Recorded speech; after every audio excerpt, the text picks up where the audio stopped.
We just want to.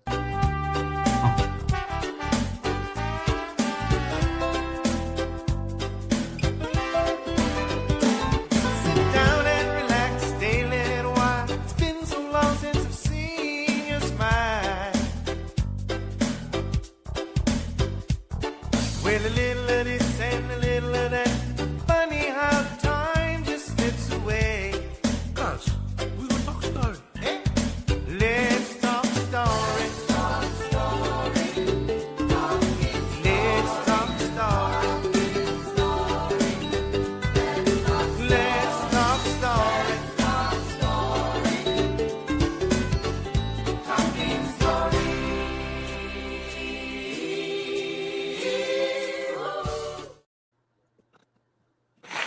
Yeah.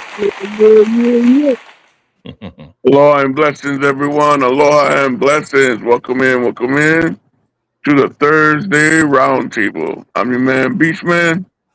Hope y'all doing fine this evening. Let's get these intros out of the way. Mr. and Mrs. Robbins, how are y'all doing? Ahoy, hoy, meat bags. How's it going? All right. And the return of the sheriff himself, Hey, Mr. Giles McCoy. Hello, brother. How you doing? I'm good, man. I'm a little beat up, but you got one too many fingers in that picture after I was handling the skill slot to fix the studio. A couple of fingers off that AI. No, I'm good, man. We got blessed. We had bad storms down here and we got a little soaked, but backup rig and a little waterproofing, cutting a little new drywall. We're good to go. All right. Glad to hear y'all safe, man. Yeah, man. Thanks. We good. Miss Donna Dot, what's up, sis? Oh, not a whole lot. We've had storms off and on also. So, basically Mother Nature obviously has not taken her psych meds because that bitch has been crazy all week. Tahua. And Mr. Spider Unlimited, how you doing, man? Hey, how are we all doing tonight? And yeah, just piggyback on what Donna said and Giles about the storms. It's just been insane this past week, on and off, and crazy thunder and lightning storms and the humidity. But just happy to be here, and we're going to have fun. All right. And I believe we have some people to say hello to in chat, and a poem or a song or whatever. Oh, we're going to get to it. Freddie's here. Gotta scroll past this. Let's not spoil anything. Say hello to Freddie again. This way you can make it jump up a little bit. There's the maintain rage. Hey, Rage, what's going on, bro? Mego. Hi, Mego. Jump again because it's joke time. A slice of pie costs $3.75 in Jamaica, $2.50 in Bermuda, and $4.25 in the Bahamas. Those are the pie rates of the current. A good one. Very good. See what you did there. See, all these storms, Roland's here. Corey's joke book survives. Rolling the Wretched. What's up, brother? How you doing? So, as we have a poetry reading and some imagery to go with it. Oh, he preloaded the image this time. He sent it and then sent the poem. Motherfucker. All right. All right. Is it showing or is my thing skipping? I don't see nothing. Not yet. There it is. There we go. Nice. No. Nice. All right, we ready? $200 deep in a Jack in the Box. Beast loaded his car like Fort Knox in a box. With tacos in hundreds and curly's fries stacked, he guarded that treasure from every attack. He buried the tacos inside every door, and then he stuffed curly fries underneath every floor. The boot held a fortune, the panels held gold, a feast far too precious for Beast to behold. For later, he whispered, this treasure must last, and then left his great taco collection untouched. For Beast had a banquet more suited to kings, well done steak and all of his favorite things.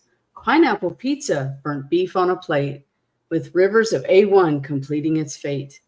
And sharing his feast in the soft Disney glow, sat She-Hulk and a Rose Tico, row after row. My ladies, said Beast, let us dine without shame, then drown mouthful in sauce once again, while hundreds of tacos lay hidden away like pirate gold wrapped in a tortilla display. Next morning he woke with brown sauce in his beard, his Disney queens gone, and his memory weird.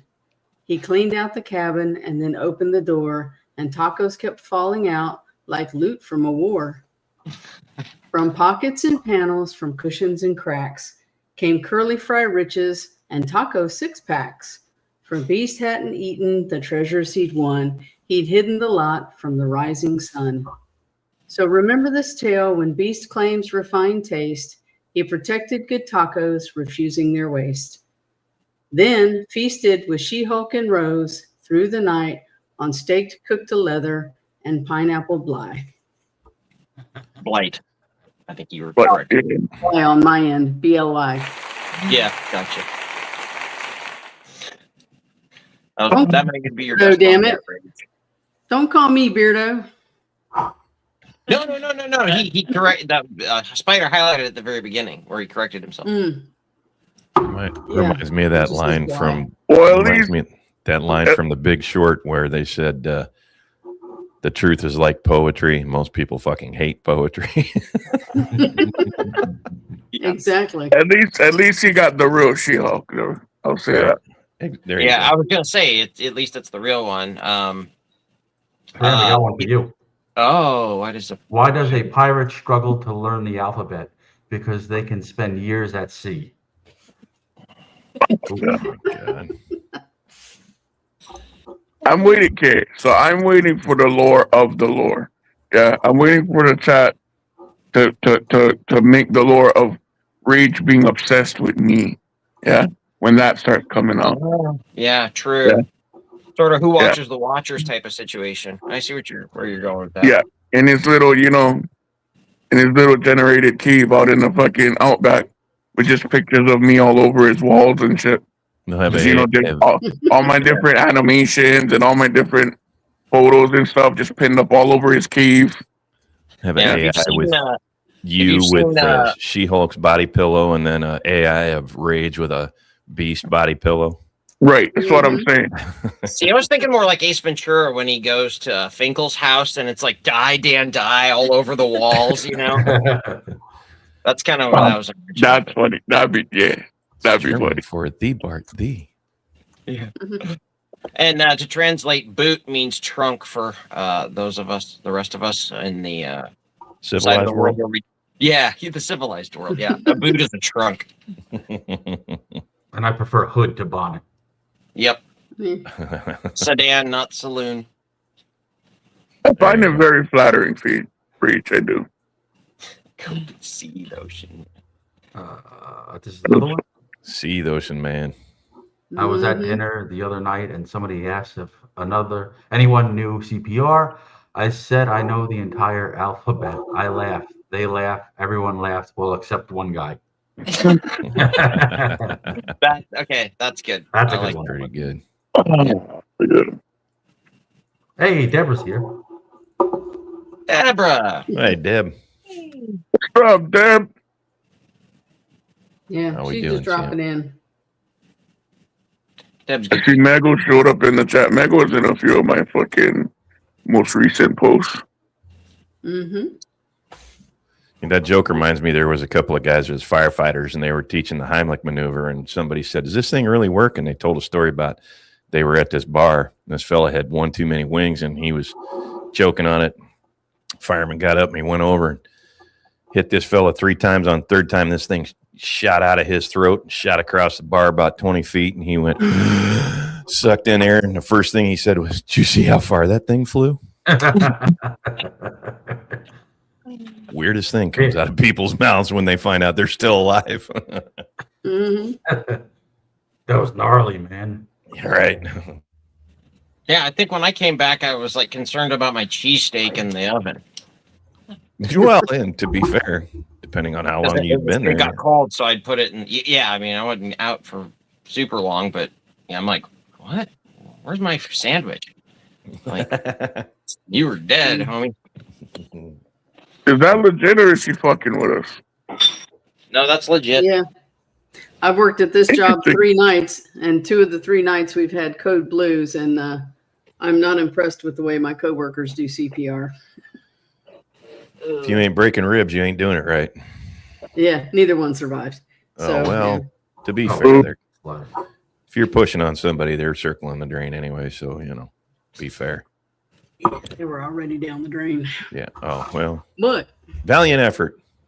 Your torch lights the way. Stout yeoman of healthcare. Where's my hearts, Miss Perkins? Oh man, oh Corey gets hearts, bro. no, let's get some Wow, you tacos just- in the chat for him. there you go. Some tacos for beast. Tacos in the So I chat guess for now- peace, man. We're gonna have to. I'm gonna have to see if Wicked will make me a Jack in the Box emoji. Ooh, there you go. Beast.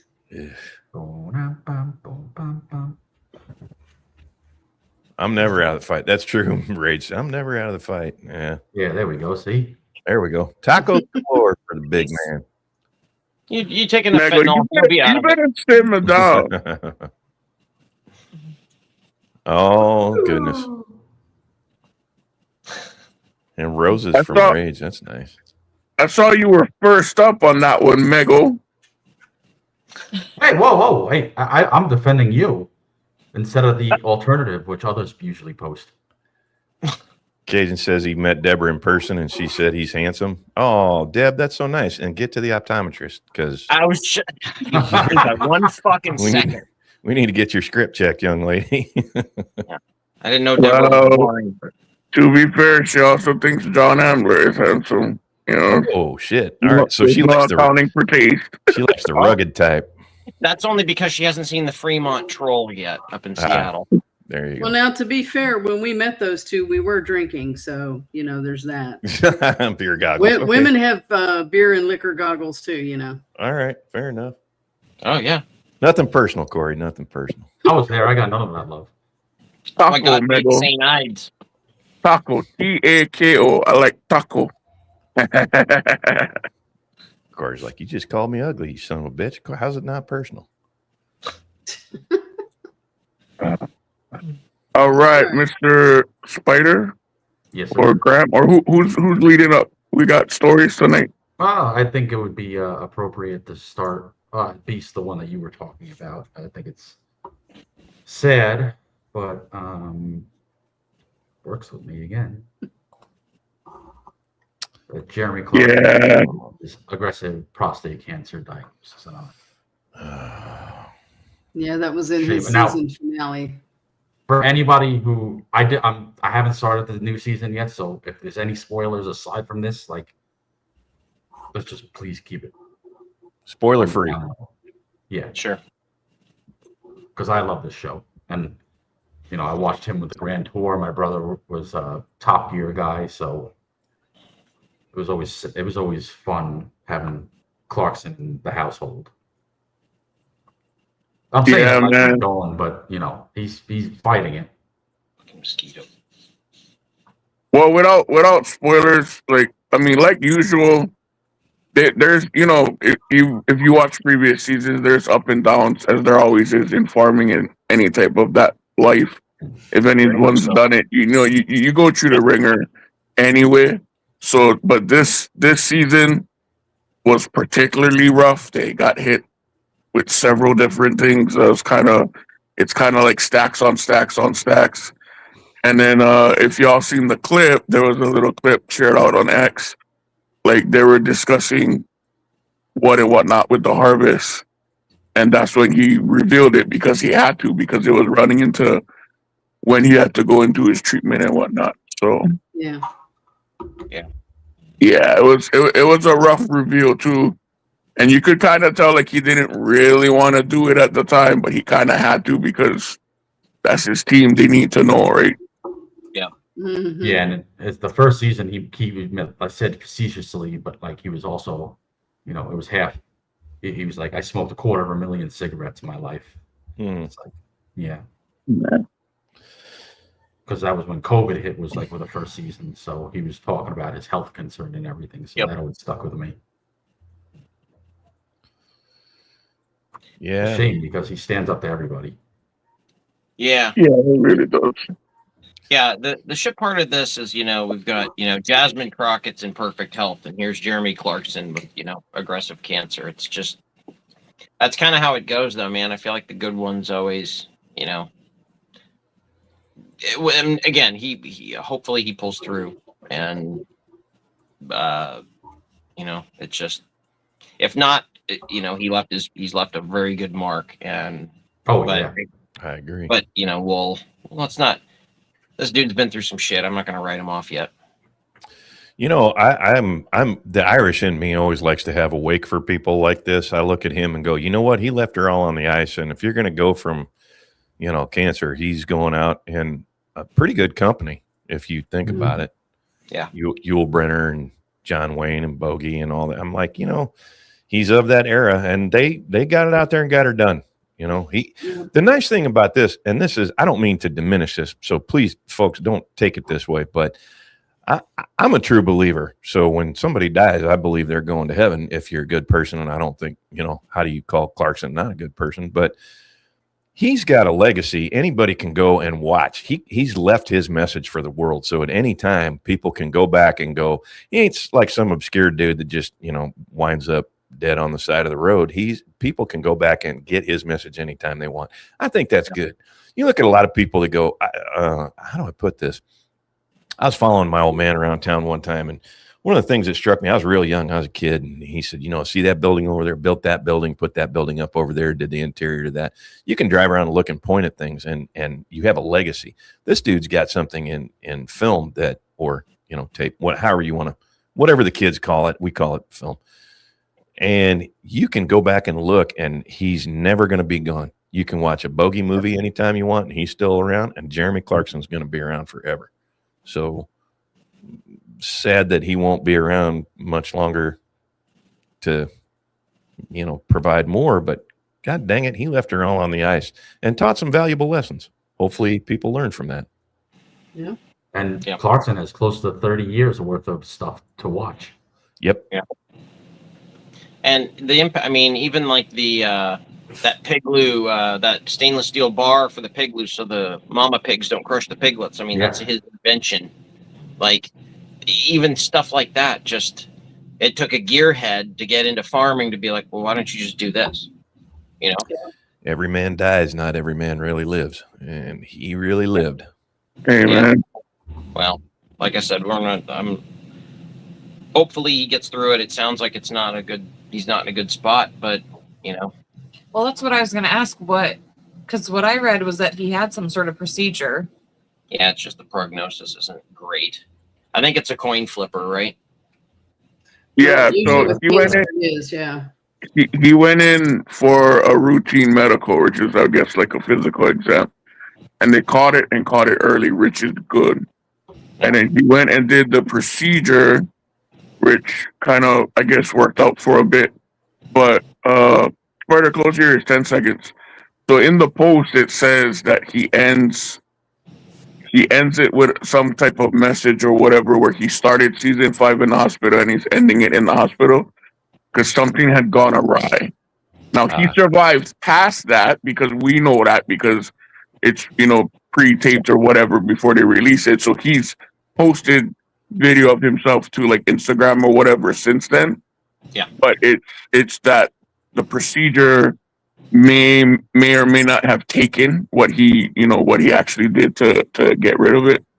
So I'm not sure if he's going for a different treatment or what is the actual status as of now, as of like today.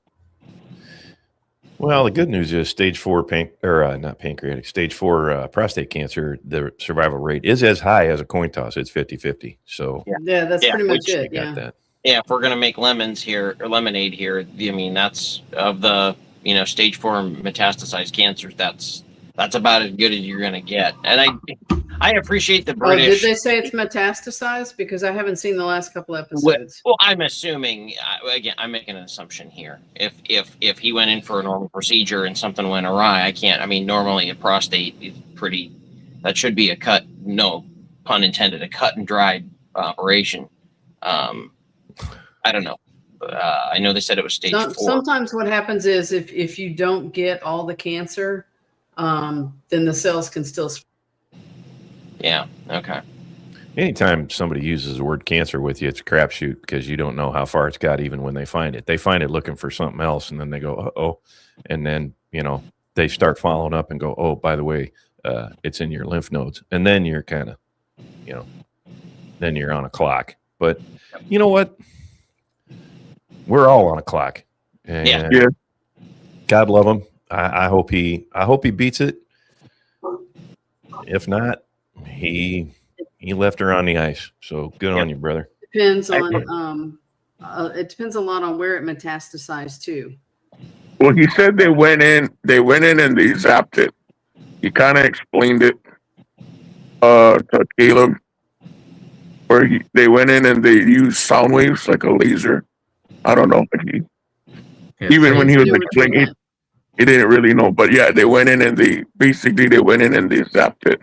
So I'm assuming they didn't get it all, and that's what he meant by the procedure went awry. I'm not sure. And This is a that's the speculation. Yeah. problem. If you even leave 1 or 2 cells behind, which is, I mean, it's almost impossible not to, then it can always regenerate, and it 99% of the time it does. Yeah. Well, it's kind of like asbestos. It's in one spot. When you go in there and disturb it, that's when you start, things start floating around. That's the problem when you start cutting into it, because those cells can spread, and that's part of the problem. That's usually why they try treatment before they try surgery. Okay. That makes sense. Because once you cut into it, it's just like, popping it open, and it's fair game. So this is why they use like the electron beams and stuff like that, is to try and kill it where it's at without cutting into it. Correct. Okay, that makes sense. Yeah, Mego's got a good one too. I'm sorry, go ahead. I'm sorry, honey. If they have find out that it has metastasized, then like if it's gone to another organ, like say the liver or the kidneys, it would be easier to get the cancer off than say if it goes to the lymph nodes or to the bone. If it goes to the lymph nodes or the bone, he's fucked. Yeah, Mego's got a good point. Her mom's lung cancer was found because of a tumor on her spine. My father was the same way. He went in there for back problems, and they found out, man, you are absolutely riddled with cancer. And so they actually found the metastasized spot instead of the original spot. Yeah, that's when they go, it's in your lungs, it's in your lymphatic system, and then it hit his brain, and it was just, and he was on a clock. But it happens. That's unfortunately part of it. Yeah. Cancer is a mean bitch, boy. Like you said, we're all on a clock. We are all on a clock. And I do appreciate Clarkson's British stiff upper lip of, what did he say? That's unfortunate, or what was his comment? It was very British, like, the plane had a rapid, unscheduled disassembly. Oh, you mean it disintegrated in midair? Yeah, that's what it said. All right. Got to give it to them. Those people face death pretty well. Better than he's trying to be really casual about it. Yeah. That's a very British response. Yeah. Yeah. So and then he said to it, like, if this works out, I'll see you up for season 6, and if not, I won't. Like that. Yeah, that's the last quote there. What I wanted to say was, if it's all successful, I'll see you for season 6, and if it isn't, I won't. Take care, everyone. Yeah. Very bittersweet. But just so he's saying, so we started season 5 in a hospital bed, and here we are at the end of season 5. I'm back in a hospital bed for the earlier heart operation that he had 8 months prior. Some of the treatment has gone awry. Let's say I'll probably be here for a little while. Yeah, there you go. So if you haven't told somebody you love them, no matter what kind of shape you're in, do it today. Live every day as if it was your last, because one day you're sure to be right. Yeah, and that's the thing. When I was working hospice, I would come across so many angry family members who hadn't spoken to each other in years, and so on. And they're like, well, you know, I'm like, you need to put that aside because this is the last chance you have to make it right with this person. Yeah. And they're like, well, you're acting like this is some little shit. And I'm like, well, they're dying. So right now everything is little shit. You know, in the grand scope of things, this is your last chance to make sure this person is not on your list of regrets that they did not go to the grave with you all not speaking or, you know, whatever. So, you know, if anybody's in that situation, let it go. And, you know, tell the people what you need to tell them and make up before that moment. Because I've had a lot of families wait till the moment that they're actually actively dying to try and make up with them because they realize, holy shit, this really is it. Yeah. So, you know, don't let it get to that point. Every now and again, I've had more than more than 1 or 2 days. Graham knows what I'm talking about. You have more than 1 or 2 days where you're done. You're done deal. Yep. And then just by the grace of God, you kind of scrape out of it. I don't know what you hear in your head, but every now and again, usually once a week, I hear that line from Rocky where Apollo yells at him, "Damn it, Rock, there is no tomorrow." Every time I think about putting something off, calling somebody, doing this, doing that, I always hear the great Carl Weathers in my head. There is no tomorrow. So, and, you know, I had family members that would get mad at me initially because I would be like, you don't seem to understand. This is your last chance to make sure this person is not on your regrets list. So don't fuck it up. And, you know, they'll sit there and call me a bitch or whatever. But then after, you know, after everything happens and they do make up, they do understand why I tell them that. And they come back and thank me for it. Mego's got a good question. She says she didn't know how hospice nurses do it. Bless them. They have a little bit different view on it when it turns into your, I don't want to say it turns into your business. When you see it all day, every day, you have no choice but to gain an understanding on it. And you just realize there is a way of things, not to get too young. You know, Mego, if we didn't help them at the end of life, who would? Because the medical system pretty much at that point writes them off. Yep. And there are people who no one shows up for, sadly. Because when my grandpa was in hospice, we had our whole family in there. He had, 6 kids, 20-something grandkids. And we were all cycling in and out of there, every day till his last day. But there were people in his wing that almost no one came for, except the nurses and the preacher that was there and whatever. So it's important what they do. And yes, very much bless them. Yeah, I've driven out to people's houses at 3 a.m. to sit with the family for 3 and 4 hours, and all of the hospice nurses have done it. We're there for the families as much as we are the patients. Yeah, I think some people think you get used to it. I don't know that it's a getting used to. I think it's a, like Giles saying, you get a greater understanding of what's going on, so you're better able to process it. It doesn't mean that it's lessening the impact, right? But I think let me tell you one of the stories of a patient I had. I had a very uppity lady, a Miss Katrin, who stiff upper lip, very stare down her nose at you type of person. And when I went to see her the first time, I ran out of nurses, so I sent myself. And she sat there and she stared down her nose at me and she made jokes about my appearance and so on, just whatever to make herself feel better. And, nurses have thick skin, not a fat joke. We have thick skin, so we let it roll.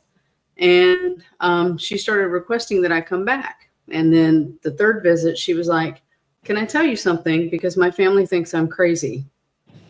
She proceeded to tell me about a man she had seen in the distance who was humming, and she knew that she didn't have much time.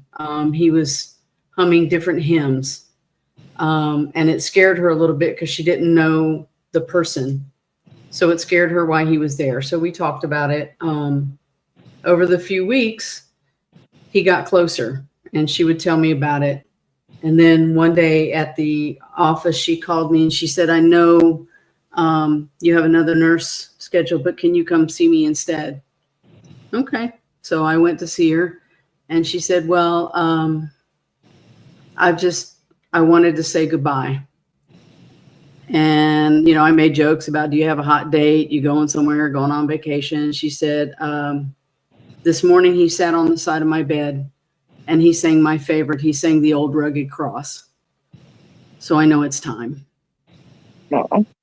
Oof. And we talked about it. She was okay with it. She had come to realize that the powers that be wanted her to know that she wasn't alone because she got no support from her family. And that this man was there to show her that she wasn't transitioning alone. Yeah. So we talked about it for a little while. And when I left, she went unresponsive and she passed away that night. So she was correct. She knew it was time. Yeah, they most definitely know, bro. They always know. Yeah, more than a few people that I've seen that happen to. Yeah. Not to get all Gandalf about it, but it's just another part of the journey. It's not the end. It's just another part of the journey. There's actually a poem gone from my site that we have in a booklet that we give the patients' families that are having trouble accepting it. And basically it's a poem about how when the ship leaves this horizon and you see them sailing into the sunset, on the other side of that is the family members waiting that are seeing the ship come over the horizon and it's arriving to be with them. Sure. I mean, unless you're Jeffrey Dahmer or some shit. Yeah. Well, you never know. He probably ate everybody on board. Well, and I don't want to proselytize too much, but everybody keep this in mind. You're going to meet Jesus someday. You do it. You do it on whatever terms you see fit. There you go.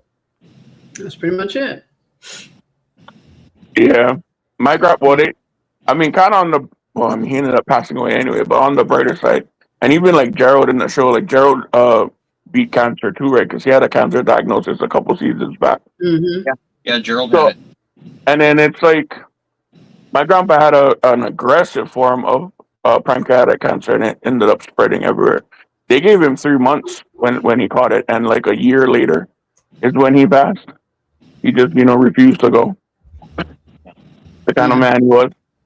Went out on his own terms. So I had one little old lady. On hospice that she circled the drain like 9 times, and she had pneumonia once. I called the hospice nurse out to come look at her so we could get antibiotics. And the nurse treated her like she was a sack of potatoes. Never talked to her, nothing, and looked at me and said, "Well, if she keeps going like this, she'll be dead in a day or two." And walked out. And that little old lady looked at me and she's like, "You tell her to kiss my fucking ass." Girl. So I went and got her some chicken nuggets. She Roland's deserved got it. a good one. He said, "Well, this is some cheery shit." I'll tell you what, Roland, I agree with you. Actually, I do agree with you, and I'll tell you why. Get into a place in your life while you're living that it is some cheery shit. Because if you're a real believer, not like it's a contest, not like that's some measuring stick or anything, but this is as bad as it's going to get. If you believe all the promises in the book, right here, right now is as bad as it's going to get. And the moment you leave this, all your pain is going to go away. So sometimes it is kind of some cheery stuff. Yeah. Amen to that, man. It's the way I do it. Choose how you face it when it comes. I've seen a lot of dudes, man. I've seen a lot of dudes that are staring it down. And I mean to tell you, I've seen one person in my life that was a real live true believer, and he was laying there in a puddle of his own blood, and he's like, "I'm going home." And he had a big giant smile on his face. And I said, "Are you sure you're ready to go?" And he said, "Well, I'm ready to go. I don't know if it's my time." And it wasn't, thank God. But I talked to him later and I said, you were that prepared? And he goes, "Oh yeah, still am." And that was the day that it all changed for me. And I said, okay. And yeah, when you get behind it, it really is. And you go, okay, every day from here on out, it's gravy. This is as bad as it's going to get. My grandpa was kind of like somber and stuff towards the end. And then like literally on the last day, he went to sleep and he didn't fully wake up again, but he was mumbling, like talking in his sleep. And he was, he was laughing and he was, talking and telling stories to himself. And he was just happy. You know what I mean? And I don't know what he was seeing because nobody, there was a running text that my uncle them that were, sitting with him. They just kept texting the group chat. This is what Daddy's saying now, and they would just type what he was, or they would put little recordings in the chat of him talking or telling one story, cracking up to himself, and yeah, like just fully like happy. Good on him. Yeah, And that's he's just like we happier had now. patients that that weren't even eating anymore or anything, but they'd be like, "I want a slaw dog from Dairy Queen," and the family would look at me, and I'm like, "Go get them one," and they're like, "They're not eating." I said, "No, it's the memory of it. It's the smell of it. It's the memories that come with it." So they would come and they would like unwrap it and they would put it on the tray table and they would have a great time and they would reminisce about the times they used to go to Dairy Queen after church and so on. And it wasn't about the eating of the hot dog. It was about the memories that went with it. Yeah. Now, if they ask for like an 8-ball or a couple of hookers or I something, mean, I've actually had patients do that. I don't think you want to I've face asked- Jesus with an 8-ball up your nose and a couple of hookers on your arm. Oh. That's a tough explanation. I right even- there. I have had a patient in a nursing home be like, "Hey man, you got a one hit on you?" And I'm like, "No." No. Yeah, let me get my key. the Tyrion Lannister method. How do you want to die, little man, at the age of 80 in my bed with a belly full of wine and a whore's mouth around my cock? There you go. Yeah, my grandpa was so fun because like about maybe less than a week before he had passed, and he had this cute little Puerto Rican nurse that used to do his part of the stuff, and inside and I'm talking like all the family, grandkids, and everything. So he comes, and he's talking all sweet to her and whatever. He's a little player. He walks out and he turns to someone. I forget who was one of my cousins. And he's like, "Hey, boy, you seen the ass on that broad?" And I'm talking everybody's in the room. Like, Yep. my grandma was there. Like, and he's like, "You seen the ass on that broad?" And everybody was fucking cracking up, man. That Just drive cracking never up. goes. That drive never Yeah, goes. I had a 92-year-old guy who was sitting there, and he was actively dying, but he was still with us. And he would sit there and stroke his catheter coming out of his penis, and he'd look at the nurses and be like, "Come on, honey, and get on. Let's give it a ride." Oh, dude. Yeah. Attaboy. I'm glad your family didn't have the heart to tell Grandpa, you're not going to be around for when she becomes 250 pounds and hair everywhere. This is Puerto Rican. She looks like she ate her former self. Yeah. Good for you guys not to ruin it for him. All right, we've waked this up enough. Let's get rolling. All right. What's next up? Yeah, now that the chat is Now everybody's on. chronically depressed from our first I'm subject, weird. what do we got next? Well, Giles, you were sharing backstage. Yeah, man, I got one. I like to do every now and again. I'll call this my Schadenfreude laugh for the week. I just hand her over to Spider, see if he can put her up in front of everybody. There are times in this world where things work out and things don't. And the one time guaranteed that things don't work out is communism. Cuba approves sweeping economic reforms amid deepening crisis. Communist Party backs wider role for private capital as island struggles with power shortages, economic contraction, and U.S. pressure. Before we read too much of the story. And this Go ahead, roundtable ma'am. just gets more and more positive. Right, we just get better and better. Actually, I do look at this as a positive rage. I knew you'd like that. Communism doesn't work. Now, the fun part of this story to me is anybody that knows Cuba's history knows that Cuba was not always communist. They were the jewel of the Caribbean at one time. Havana was where the Spanish, for the most part, established their. Hey, old man Hatfield, what's up? My cousin from another mother. Doesn't rhyme, but you know what I'm getting at. They used to be the jewel of the Caribbean. He's They just were saying where that for some nuggets. right.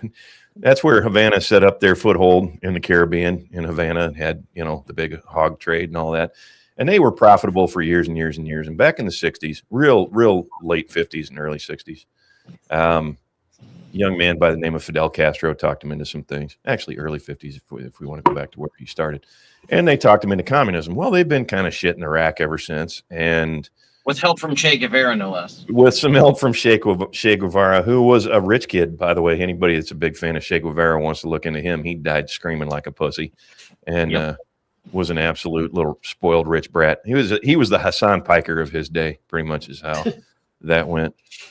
Communist Party's Central Committee approved 176 reform proposals grouped into 23 areas during an extraordinary plenary session Wednesday. Grandma, which is not your grandma, but the party's official newspaper, reported Thursday. Measures are intended not only to address current economic difficulties, but also to support long-term growth, according to the report. Now, broad range of sectors, including economic planning, property relations, agriculture, labor and wage, energy, foreign investment, foreign trade, tourism, everything that they've been basically saying, oh, communism will get us here, there. Look, here's my bright spot for the whole day, and here's my, okay, welcome to the party pal moment.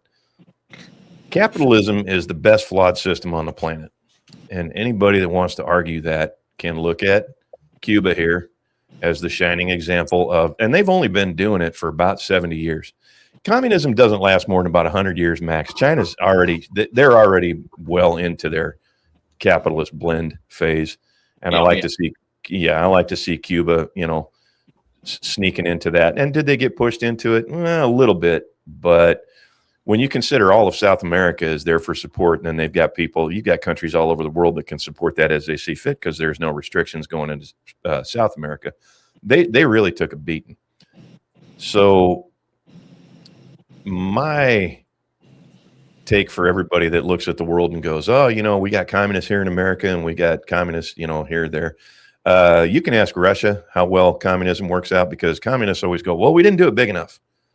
We didn't try hard enough. We should do it bigger. If we just had more, blah, blah, blah. Russia was the largest communist experiment on the planet, the Soviet Union, and it collapsed quicker than most do. It collapsed like a flan in a cupboard, as Eddie Izzard likes to say. So the happy part of this whole story to me is you can avoid reality. You cannot avoid the consequences of reality. And fortunately, as of yesterday, you're seeing that in real time. I can foresee Cuba moving into a capitalist restructuring and normalized relations with the free world in a matter of 5 years max. There's going to be a lot of foreign investment. There's going to be a lot of development. Once people get a taste, that's how China got their mix. Once people get a taste of freedom and capitalism, they will absolutely die before they let that go. A lot of people like to make jokes about Russia and blue jeans. People in Russia would spend 6 months worth of salary for one pair of Levi's. That's no bullshit. That really happened. For those of us old enough to remember the old Soviet Union, that really happened in their heyday. So there's your happy. We might be, listen, does capitalism have some flaws? Sure. But are we the best flawed system on the planet? Absolutely. Much like our judicial system in the United States, it is the best flawed system in the world. Is it perfect? No. But is it the best one out there? Absolutely. Mm-hmm. Yeah. I think even Vietnam is another good example of, they went through it quicker than, China tried the Great Leap Forward. Russia tried, after Stalin's purges and the de-Stalinization of the Khrushchev. I mean, take your fucking pick of these countries, and they all come to the same conclusion eventually, which is that, maybe we'll try a little bit of capitalism. And then, like you said, once they get a taste of that, I mean, look at the Chinese middle class. This is why their communism in China is on borrowed time. And they know it. And I don't know that they're necessarily going to morph completely into another United States or whatever, but you cannot, if everybody in China decided to go on strike tomorrow, bullets aren't going to do anything, guys. You need them working. So, and eventually they'll figure that out. And they kind of already are. I mean, even the one child policy being rescinded is an absolute sign that times are a-changing. The part I picked out here is the one I wanted to highlight because it kind of brings my point to light. The presidency said the reform package will now be submitted to the National Assembly The measures come as Cuba faces what officials describe as its most severe multidimensional crisis since the special period that followed the collapse of the Soviet Union in the 90s. Now, for anybody that's not familiar with the special period when the Soviet Union collapsed, they shut every form of communication down in Cuba. They didn't want anything getting out that the Soviet Union had collapsed because that was their protector and guarantor. And once that went, people in Cuba started questioning, oh shit, are we going to make it? No, they are not. The good part is it ain't going to take a lot of time. No. It is a remarkable, there are many things in this world. If anybody's been around long enough to see, governments come and go and theocracies rise and then fall and communist countries rise and then fall. Vietnam is an excellent example. For anybody that's not aware of how Vietnam rolled, it went communist and it went capitalist almost immediately. I mean, About 10 years. Yeah, about 10 years, which in the grand scheme of things is literally they went, okay, we're communist, except we're capitalist. So, they have, foreign investment. They do a lot of production that's not state funded. There's a lot of things that they kind of adopted immediately and led them straight into, they still say, well, we're communists. Bullshit. It's, you're Cinos, you're communists in name only. They have McDonald's. Yeah, they got McDonald's. Yeah, absolutely. Go to, yeah. Well, a big chunk of Vietnam was they saw, well, anybody who's old enough to remember the 4 Asian tigers of South Korea, Taiwan, Singapore, and what was the other one? The Philippines? What was the 4 Asian tigers? What was the 4th one? Oh, Hong Kong. Excuse me. Hong Kong. So the 4 Asian tigers, and when everybody around them's going commie, and they're all going, hey, whatever, we're and again, yes, is it a proxy fight as far as ideologically along ideological lines? Sure, but you see, how much more developed is South Korea versus North? How much more developed is Hong Kong versus, say, China at that time? How much more developed is Singapore versus Vietnam? And it's stark, and they give them at least a little bit of credit to go, okay, we got to get on the fucking boat here, guys, because we're getting left in the fucking dust. And I think Cuba, the thing they can't fight, and if you really want to accelerate this process, I don't think we do, because I think the writing's on the wall. Just give them Starlink and let them plug into the internet by themselves. Hand them a cell phone and give them Starlink, and the rest of nature will take its course, and it will do it real quick. So the next time you look at the UFC fight on the White House lawn and go, oh my God, the world thinks we're a laughingstock. Bullshit. Anybody that tells you that, America's got all these flaws, nah, not really. Go around the rest of the world and take a look. They all want to, it'll happen. It'll happen. Might take some time. That was so much fake fucking outreach at that UFC fight on the fucking lawn. That was fucking great. It was a big fucking party. Get the fuck over it. That was one of the greatest events that I've seen. Yeah. These motherfuckers used to legit fucking duel in Congress. We're talking like legit fucking pistols at dawn, motherfucker. You know what I mean? Like, come on, man. Get the fuck out of here with all that. If we suck so bad, then how come all these people over here from the World Cup, all these chicks are flicking their bean to eating ranch? Yeah, fuck off. Yeah. We're saying how nice Southerners are. Yeah. That whole ideology is out the window of the propaganda. I think one of my favorite things about the whole World Cup experiment being in the U.S.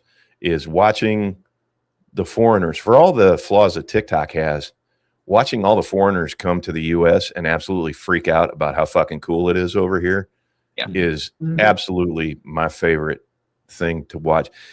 Having been around the world, I'll tell you this. The folks that scream the loudest about the White House ballroom and all the the UFC fight and all that, there is nothing more dangerous and louder and nastier than a dying animal. And the folks that you hear screaming, they know they're on the way out. They know their shit is cooked, because people around the world are figuring out, you know what, we've been sold a bill of goods, folks. America's got it going on. I'm not going to get all jingoistic, but it's true. I mean, we do. This is the best system in the world. I've traveled around the world and people go, the rest of the world hates Americans. That's out and out bullshit. I'll tell you that right now. I've been all over the planet And people all over this planet absolutely love Americans. They want to know, what are you guys about? Is it really true that you can do this, that, the other thing? You guys, DoorDash, tell us about this, that, all that shit. Tell us about your Constitution, all that. They love it. So anybody says otherwise is lying. You heard about the Scots that drank Boston Dry, basically? They were up there for the World Cup, and basically, it's like, it's hyperbolic, but it just like Scots are there just drinking away at Boston, loving it. Boston's running out. My favorite was their plane ran out of beer on the way over here. Yeah, the plane too. Because that reminds me of my wine. That reminded me of my trip over to Oz. Me and one other dude about drank that goddamn thing dry. I don't understand how the weight differential worked after we put all that VB down. I mean, it went straight into our bladders, but where the hell did they put all them empty cans is what I want to know. Because we had more VB than you could shake a stick at. And the Scots over here just partying down.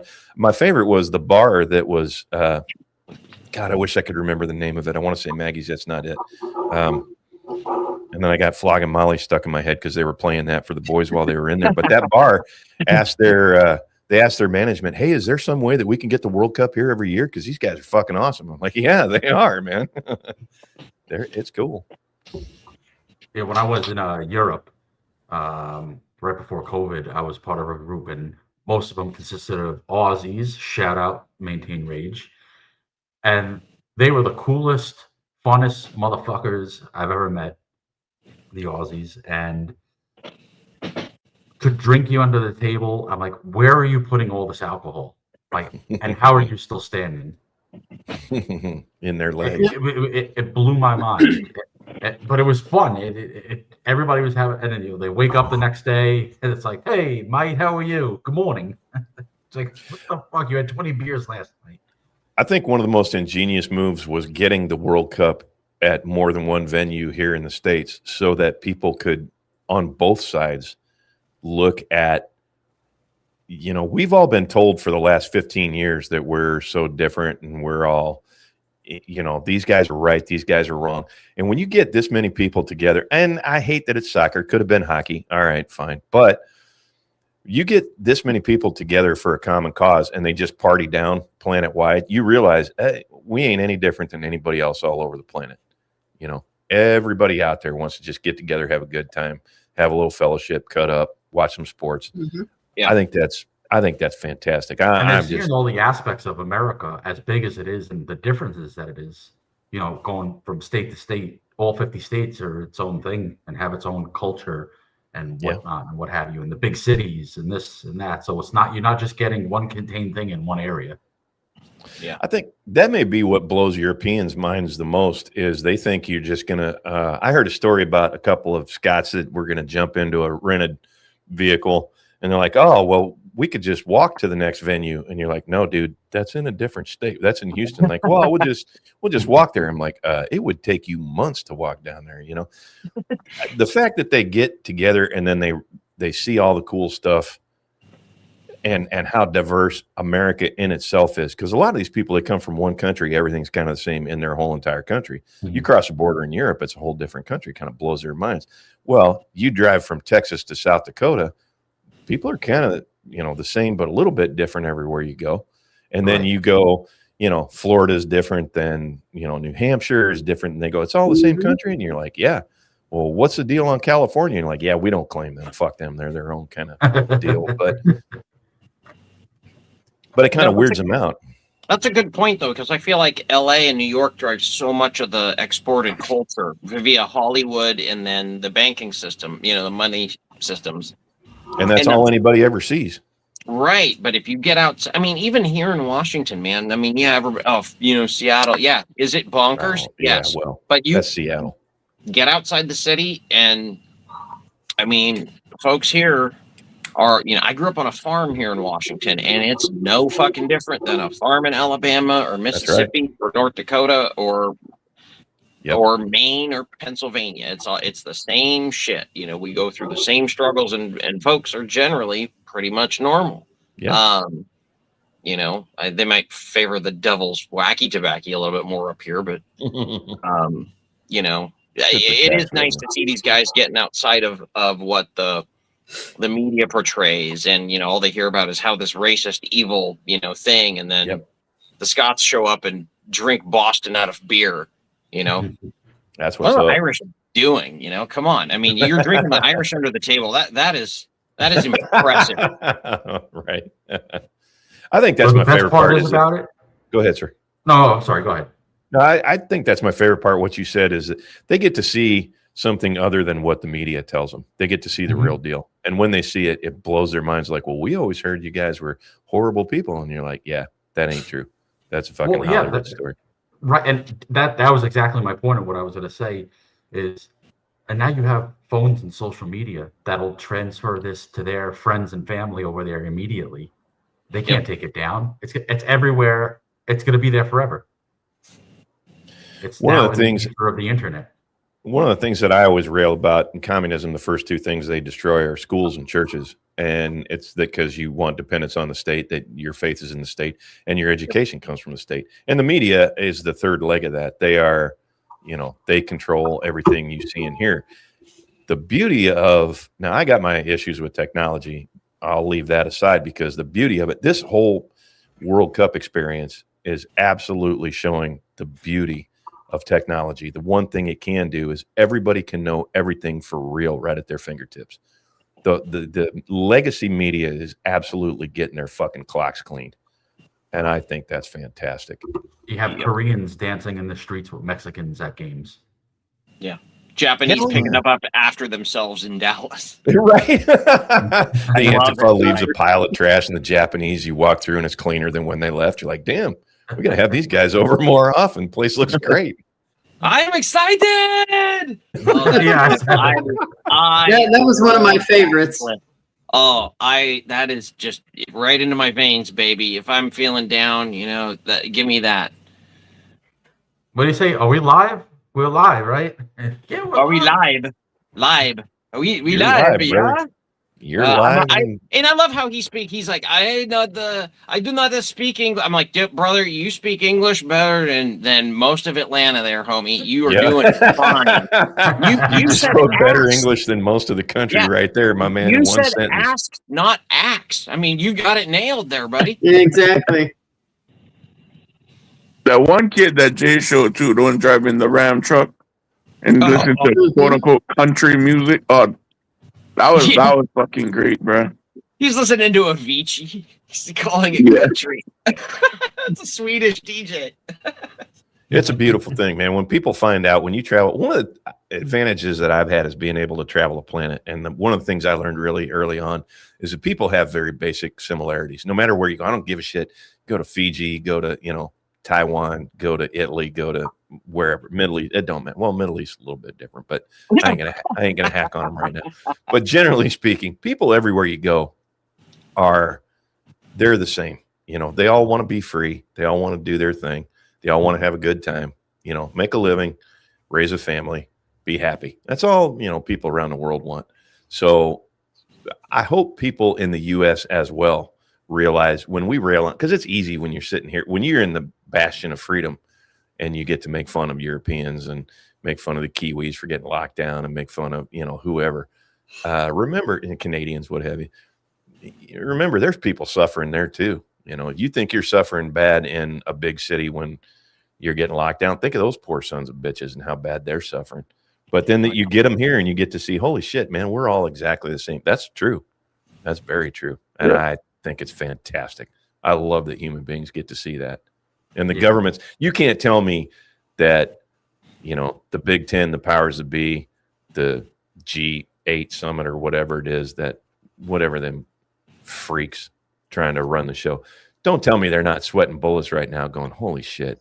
I can't believe they pulled down the World Cup now. Everybody knows we're completely full of shit. And you're like, yeah, you are. Cat's out of the bag now, brother. You guys are fucked. Yep.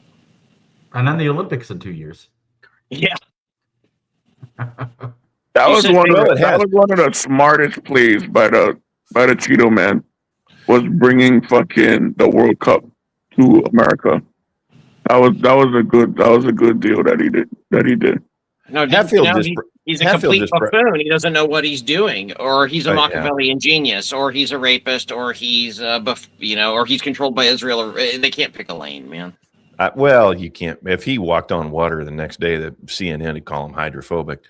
Hatfield's got a good point. Says, cousin, you just admitted the internet has been a big failure and kept us all compartmentalized. Well, has been sort of up to a point, but it just broke itself. It literally just broke itself. One of my big favorites about YouTube, Rumble, not YouTube so much, Rumble and Kick, which is weird because they're Canadian and Australian. And, as Americans, we're conditioned to think they're very draconian and, don't allow anything, which is not really true. But it just broke itself, which I thought was fantastic.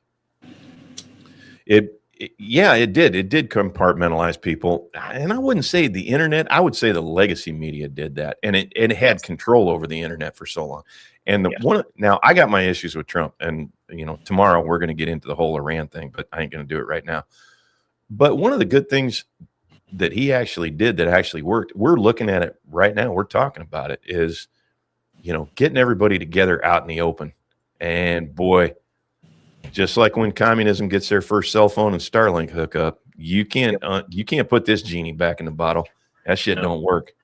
Well, and I think for everybody that says that, yes, social media, is it good? Has it brought people together? I would argue it's actually pushed them farther apart. But just like every other knife in the drawer, these all got two edges there. And I think that's, it's the unintended consequence where, okay, well, we're going to try and clamp down and do this, that, and the other. Okay, well, there's another side to that knife and you're not accounting for it. Well, anytime you pick up a hammer, you're either going to drive a nail and fix something or smash your fucking thumb. So, right now we're driving nails. That's perfect. We're done thumb smashing. And I think this is going to take off a little bit. I'm pretty heartened by it. I'll tell you what got me going on that was the Cuba thing. I was like, I started watching the World Cup and I'm like, okay, not a big soccer fan, but I love watching the ancillary stuff that's coming from it. But boy, the minute that Cuba story broke, I'm like, get the fuck out of here. It actually worked. Mego That brings is up true, Mego. Yep, Mego brings up the nice side, the nice edge of the knife. Wouldn't have found any of you fuckers were it not for this. Oh, well, it's Donna's fault. She drugged me into this shit show. And you can get that. The thing that I think is funniest about that is it's so spread out now. YouTube had the stranglehold on it. And you got people that get booted off of YouTube and you're like, well, fuck, bye. But now you got Rumble and Kick and Twitch and all that. I'm not a big fan of Twitch, so I don't want to shout them. But Rumble and Kick specifically, and I'll tell you what's weird about these to me. Rumble is a Canadian platform and Kick is an Australian platform.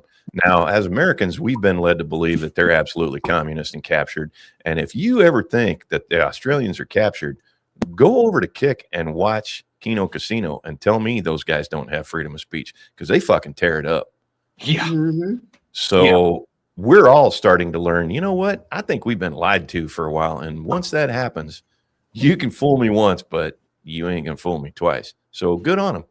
Well done. Everyone. Sky I love Hell, the casino, one of the bro. best out. I'm sorry, sir. I said I love the casino, bro. Shout out PPP and Worski, bro. Boy, Yeah, good hey, old boys, fantastic. ain't They fucking tore it up yesterday, man. I was like, oh shit. they? And if you ever think the Australians are captured, if you ever want to see some of the most based news media outlets, go to Sky News Australia. Them guys bitches make Fox News look like leftists. I mean, they're hard on it. So good on them. I love me some Rita Panahi, man. She is savage. Ain't nothing better than a convert. Yeah, and she's a Persian. Fuck out of here, Reed. Son of a bitch. Nah, you know you're my brother, man. I appreciate it. All right. Excellent. I got to make a hard out. Right now, I got to go take care of my friends' dogs and whatnot at their house over there. They're away. So I'd like to thank you all for tonight. Great, insightful conversations. And we'll be back Sunday for the saloon. So hope everybody. Hopefully, see you Saturday, Spider. Yeah. Yes, Saturday. Yes. 6 Eastern, right? Yes, sir. Yes, sir. So I should be back. Like I said, I don't know which hour I'll be for that, but I'll be there. Cool. All right, my brother. You take care of yourself, man. Have a good one, Later. man. See ya. Tell your boyfriend we said hi. That mug at the end was just perfect. Yeah. Well, he said dogs. I mean, technically that means bitch. So, I mean, Yeah. Man, I gotta take off one Saturday and invite myself on one of them streams, bro. Y'all have the blast over there. You want to show up this? You want to be in on this Saturday? I gotta sleep. That's like right in the. The only reason I didn't invite you because I knew you gotta get your Z's, brother. Yeah, I know. It's like it's right in the middle of my sleep day. That's what I was saying, man. I gotta take off one Saturday. I'll plan for it. All right. Yeah, I'll plan when ahead he's and got take some PTO. PTO. Yeah, I'll put in some PTO and I'll be on one Saturday, bro. No, you guys have a blast. I seen the one with you and Rage, and once he kind of figured out his audio issues, you guys had a great show. Yeah, and Rage, if you're still using that headset, you got a volume control. There's a volume wheel on that headset. You got to find it, brother. Rage still has to send us his email so we can set up a date so he can be on here. oh, There you if he doesn't, I'll forward it to you, Donna. There you go. All right, fair enough. I love all the people going, "Hey, good night, see you later." You're like, no, that was just Spider. We're gonna be here for a bit. He had to bail. Oh, road mics. Nice. You said I bought road Oh, you got a mics. road. Oh, okay, you got a roadie. All right, good deal.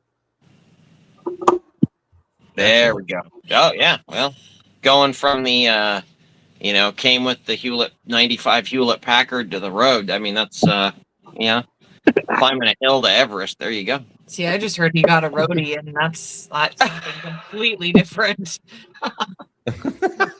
He's got his own crew. He's got his own roadies. Good He's for got his you. own groupies. No, that's Guys- something still. Guy's totally been on one roadie. stream and he's got A groupies roadie, now. Giles. A roadie, not a Oh, roadie. yeah. Okay, sorry, my bad. Yeah, All no, good for you, Rage. Well done. right. I went all Grand Funk Railroad there for a minute. Sorry. My mind went straight to the gutter. Yeah. Did Amy, he you have- can't. did Amy, he you have all can't the go time? there, Amy. We bring you on this show for class. I can't help it. I'm a 10-year-old boy. Yeah. Well, Mega, we're gonna have to work that one out with your schedule. So, Hey, yo, are Amy. you coming in for that? Giles, are you coming on for that one? The Mel Brooks.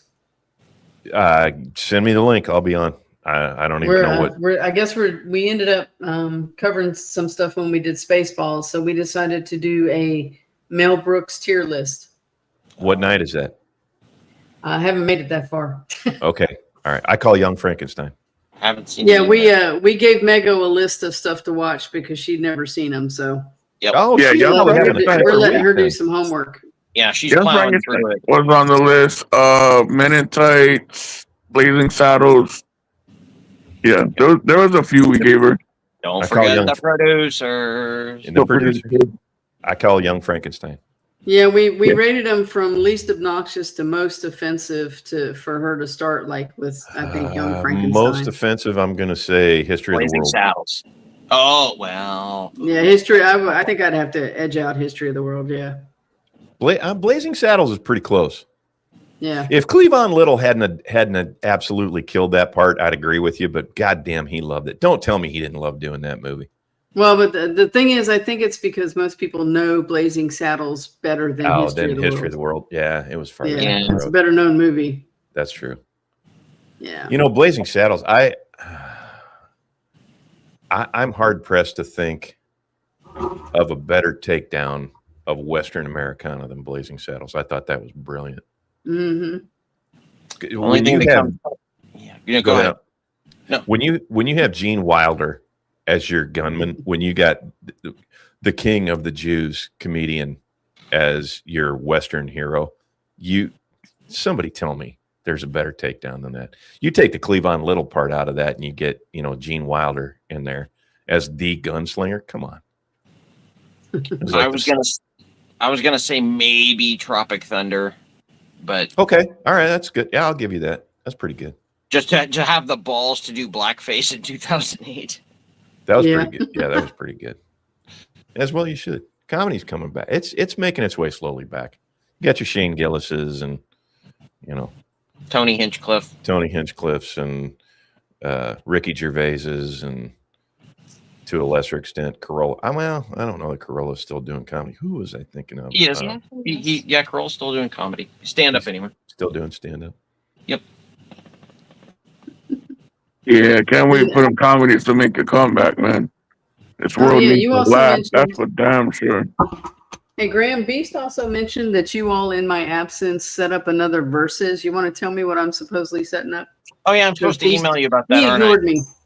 Yeah, I'm I don't know. supposed to He email ignored you. me. Yeah, it's Donna, gonna don't be, start no shit on stream, Donna.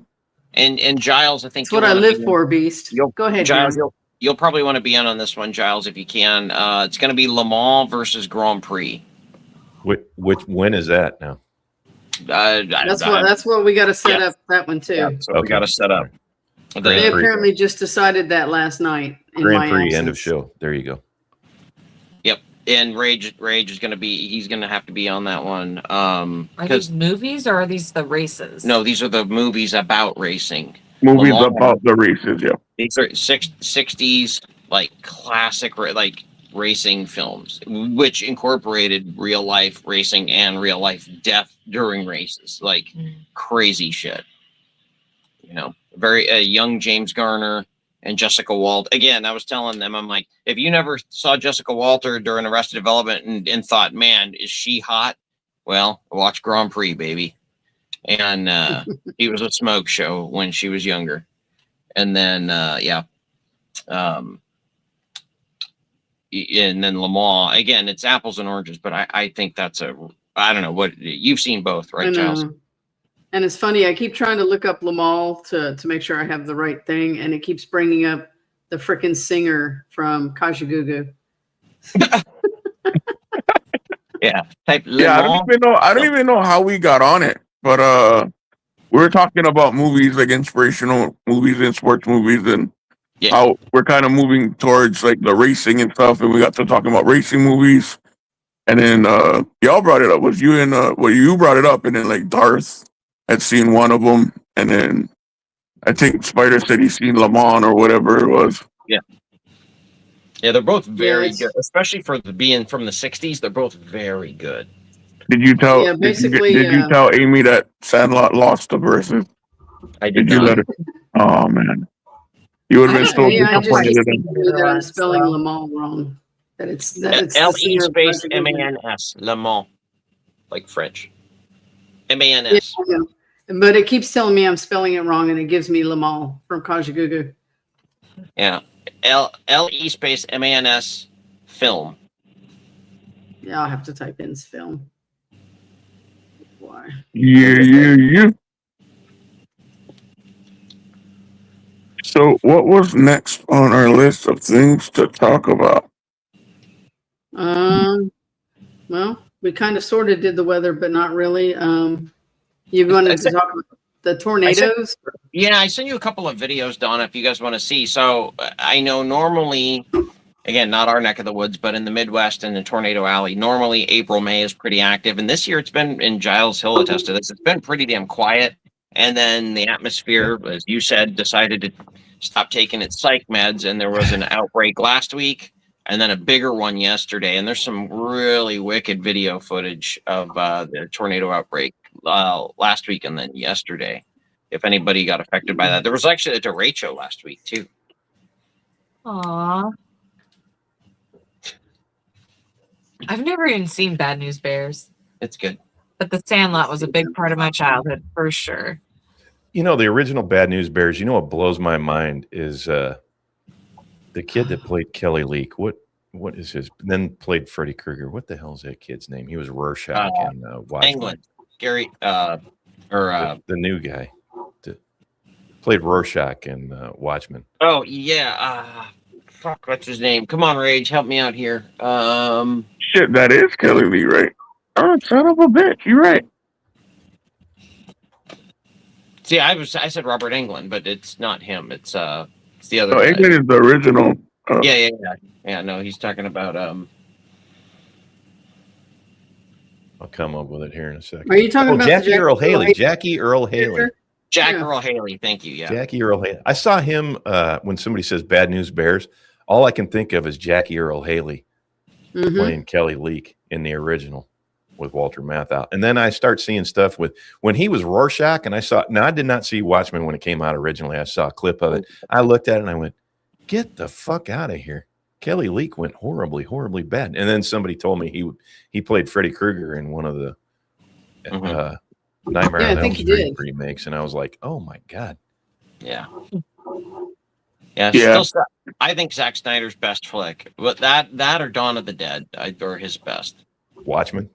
Yeah, it's good. It fits that style. I think he just fits that style well.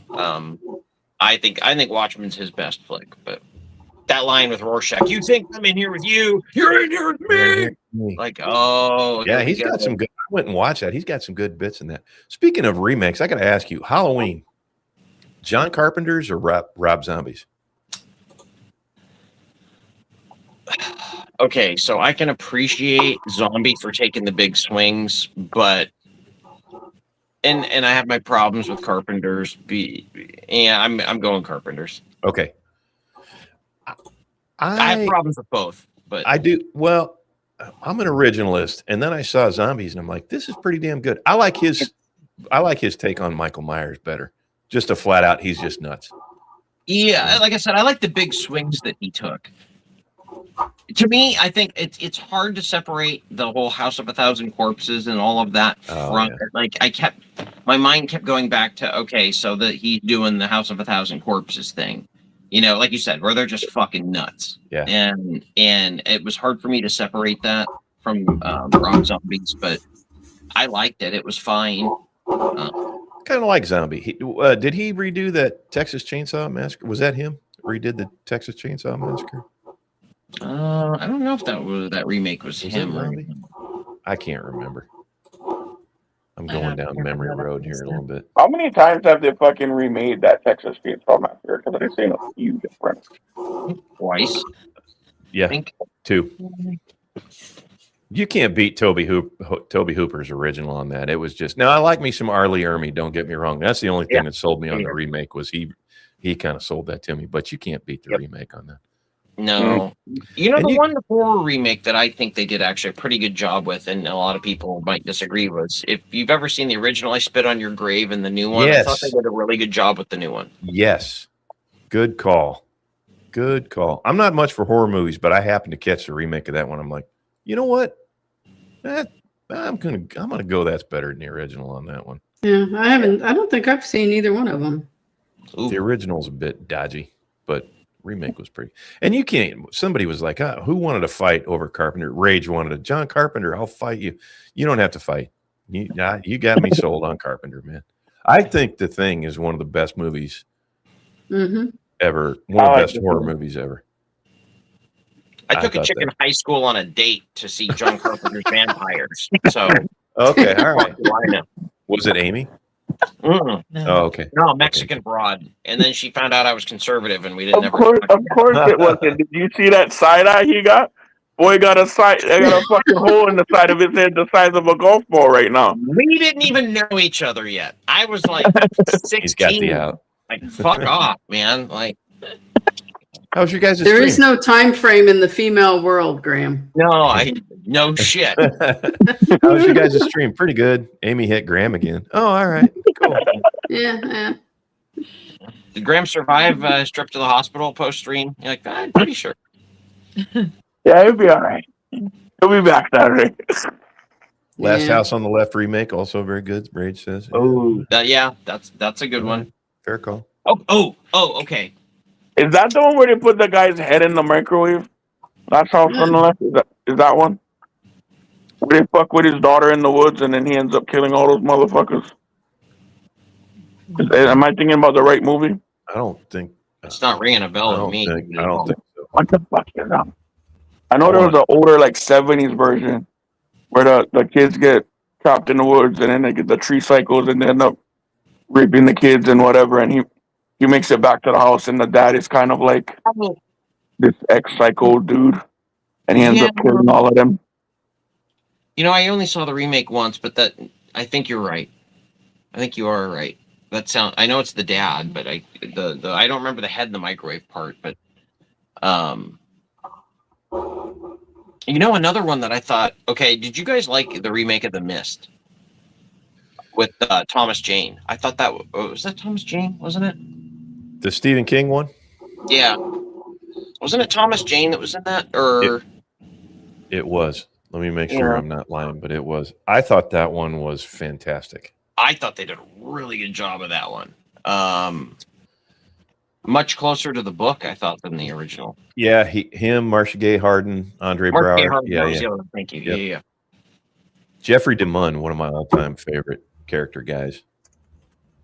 Yeah, Frank Darabont. That's right. Because that was like the second. Because he did the not Rita Hayworth, but just the Shawshank Redemption. And then he did The Mist. That's right. Thank you, Rage. Yeah, he did a couple King adaptations, and that was another really I succeed. Better than the original, I think.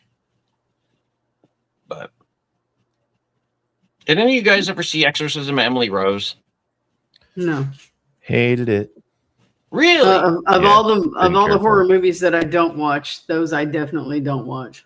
Well, I know you've been there, so It was when I say hated it, it was disappointing, kind of like The Name of the Rose was to me with Sean Connery. I was like, I was expecting something different.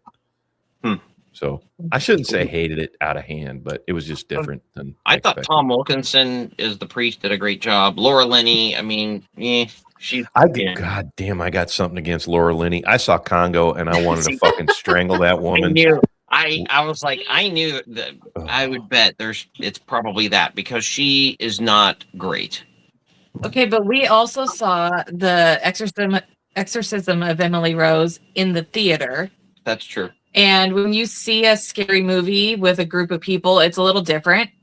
And we saw it there was a group of older Black women kind of behind us. And every time that there was like a jump scare, they were hilarious because they would always have this like outburst. And so then the theater would start laughing, and it just completely added to the experience, I think. Not only was that, those were the only other people in the theater, was a group of like 6 or 8 elderly Black women who, oh Lord Jesus, every time. And it was like, oh Lord help me, I cannot. And so you had like the jump scare from the screen plus the jump scare from like them shouting. Yeah, I'm like, oh my God, oh shit. Why are you that kind of stuff is what makes the movie fun, Yeah, 100%. Yeah, 100%. So yeah, I knew going into that was a true story, though. Well, and again, different from what actually happened, and that was in not Magdeburg. It was in Germany. That was the part that bugged me out. Was I was expecting the book. I was expecting the story, and it. Yes, and it deviated heavily from that. So. But that's kind of like the same reason why The Exorcist deviated, is they didn't want people trying to summon the one that he summoned, So right. we don't need a how-to manual on this. It wasn't Pazuzu. Yeah, some jackass put it out in the book, so now all the horror movie buffs do it because they think it's cool. It wasn't Pazuzu. What was it? It was Zozo, because we had the goth Wiccan wannabe that called him in to a nursing home. That's right. That's right. That was, yeah. And any movie that Laura Linney's in, I'm going to walk out. I've seen one film that I didn't. Take the Ozark TV, the Ozark series out of there, because I hated her, and you're supposed to hate her, so good, but not really acting. Primal Fear, I thought, was the only one that she was good in. Her and Richard Gere, and Edward Norton's come out film. Anybody remember that one where he was playing the guy with the DID and wound up bullshitting at the end of it, and Gere figures it out, but he can't because he's already can't tell anybody because Norton already got acquitted. And oh man, that was good. Yeah, no, that was, as far as courtroom dramas and shit go, that that sort of thriller from the 90s, late 90s. That was a good one. Did you? I don't want to sound like a fruit here, but did you like Love Actually? Because I thought Laura Linney's arc was fucking terrible in that. No. Oh, okay. No. I like Love Actually. Yeah, we watch it every Christmas. Yeah. Yeah, same. Yeah, there's a Laura lot. Linney, the blonde broad from the Congo. Is that the one? Yes. Yeah. She's the one that made me walk out of Congo. I'm like, I can't The take this girl bitch. boss, Yeah. shooting, showing Ernie Hudson how it's done by shooting flares at infrared-seeking missiles, and cutting apes in half with a crystal laser that's supposed to talk to a satellite somehow. That crock of shit. Yeah. What Christmas movie were you talking about with her in it? Love Actually. Love Actually. Yeah. Great movie. It's a really cute movie. It's an ensemble. Yeah.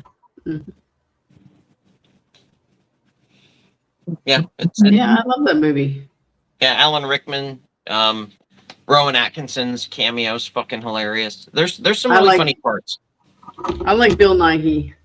Bill Nighy's rock star. I can't remember Billy Matt, his character. He is fucking great. I love when he's like, after all his manager, he's like, after my whole career, because he's the washed up rock star. He's like, my whole career, he's like, you're the only guy that's sort of been the constant, and you're like my reluctant best friend. He's like, now let's get pissed and watch porn together. It's like Christmas Eve. Yeah, exactly. And he wants to get drunk and watch porn with his manager. I'm like, okay, I get it. That's Just the way he delivered the line was funny as hell. Is that the Queen Latifah one, Mego? What is the holiday? No. Oh. It's the holiday is Jack Black. I did Cameron not like Diaz. I did not like it. I never seen that. Yeah. I like the Queen Latifah one where she thinks she's dying and she goes, spends all her money, goes to the hotel and shit. Oh, that's the last holiday. Last holiday. Oh, That's okay. the last holiday. Hey, listen, Mego. It's a better movie than the one you said, Kay. Last holiday. Go check it out, sis. Add it to your list of homework. Great fucking Why you show. gotta be hostile to the chat, Beast? Queen Latifah. Listen, that's my job here, obviously. It's become my role on this show to be hostile with the chat. Queen Latifah, LL Cool J, that French guy, he's the chef. I like him. That French guy. Okay, so we were talking about horror films, and now we're talking about Christmas films. Did any of you guys ever see Krampus? No. I remember watching it towards when it came out. I remember watching Krampus. I couldn't fucking tell you anything about it. Oh, yeah. I really liked it. Giles, you ever see that one? No. Oh. Donna? Krampus? No. Oh, I'm a fucking island here. Okay. Well, do you guys even know what Give us the Krampus is? TLJR, bro. Krampus is the evil Santa Claus. Well, the antithesis, right? He comes and he eats the bad children, and Santa gives the good children. Yeah. I just don't generally like horror movies. I just don't watch a lot of them. Well, again, when I say horror, it's sort of a comedy horror-ish, I guess. So yeah, the Krampus is a dark Santa Claus. Instead of rewarding children for being good, he punishes families for being bad and losing the spirit of Christmas. And it comes from Germany, and there's a twist at the end of the movie that's pretty cool. It's not like terribly gruesome or anything, but or like particularly scary, but it's sort of like the Futurama essence of Christmas. Like, Christmas is about bringing people together, not blowing them apart. When you're all holed up, because you're all terrified it's the end, that's when you realize the meaning of Christmas. But by that point, it's too late. So it's sort of that type of dark Christmas movie. See, now when I think of Christmas, I got a screen share up. If Gremlins, if Beast will put it. Is Beast running the show? Love you. Think so? Gremlins is a Christmas movie. This is what my idea of Christmas is all about. This is the scariest moment of Christmas to me. I was gonna say, I thought we were talking about horror movies here. And finally, Chris was a fine young man. I'm a man now, Tanta. It's the scariest part of Christmas to me. It's quite horrifying. I'm a man now, Tanta. It's not Muppets Christmas. That's the scary part for me. There you go. I'm glad I can ruin anybody's. So I think I've told you guys I have like a deep, irrational fear of Kermit the Frog. We've talked about this, right? I don't think so. I don't remember that one. Fuck. Okay. I would Go on and lay it out on us, man. All right. So, you read already that got Rich the acid paying story. attention. Okay. So when I was Rage will appreciate this.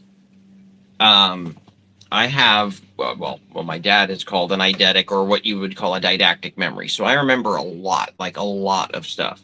Like, I don't remember precisely being born, but like shortly thereafter, like I can tell you what the linoleum looked like in the trailer that we lived in when I was brought home from the hospital. I can tell you what color the drapes were. I can tell you which way the gate swung on our, when you hit our gravel road. Like I remember those things.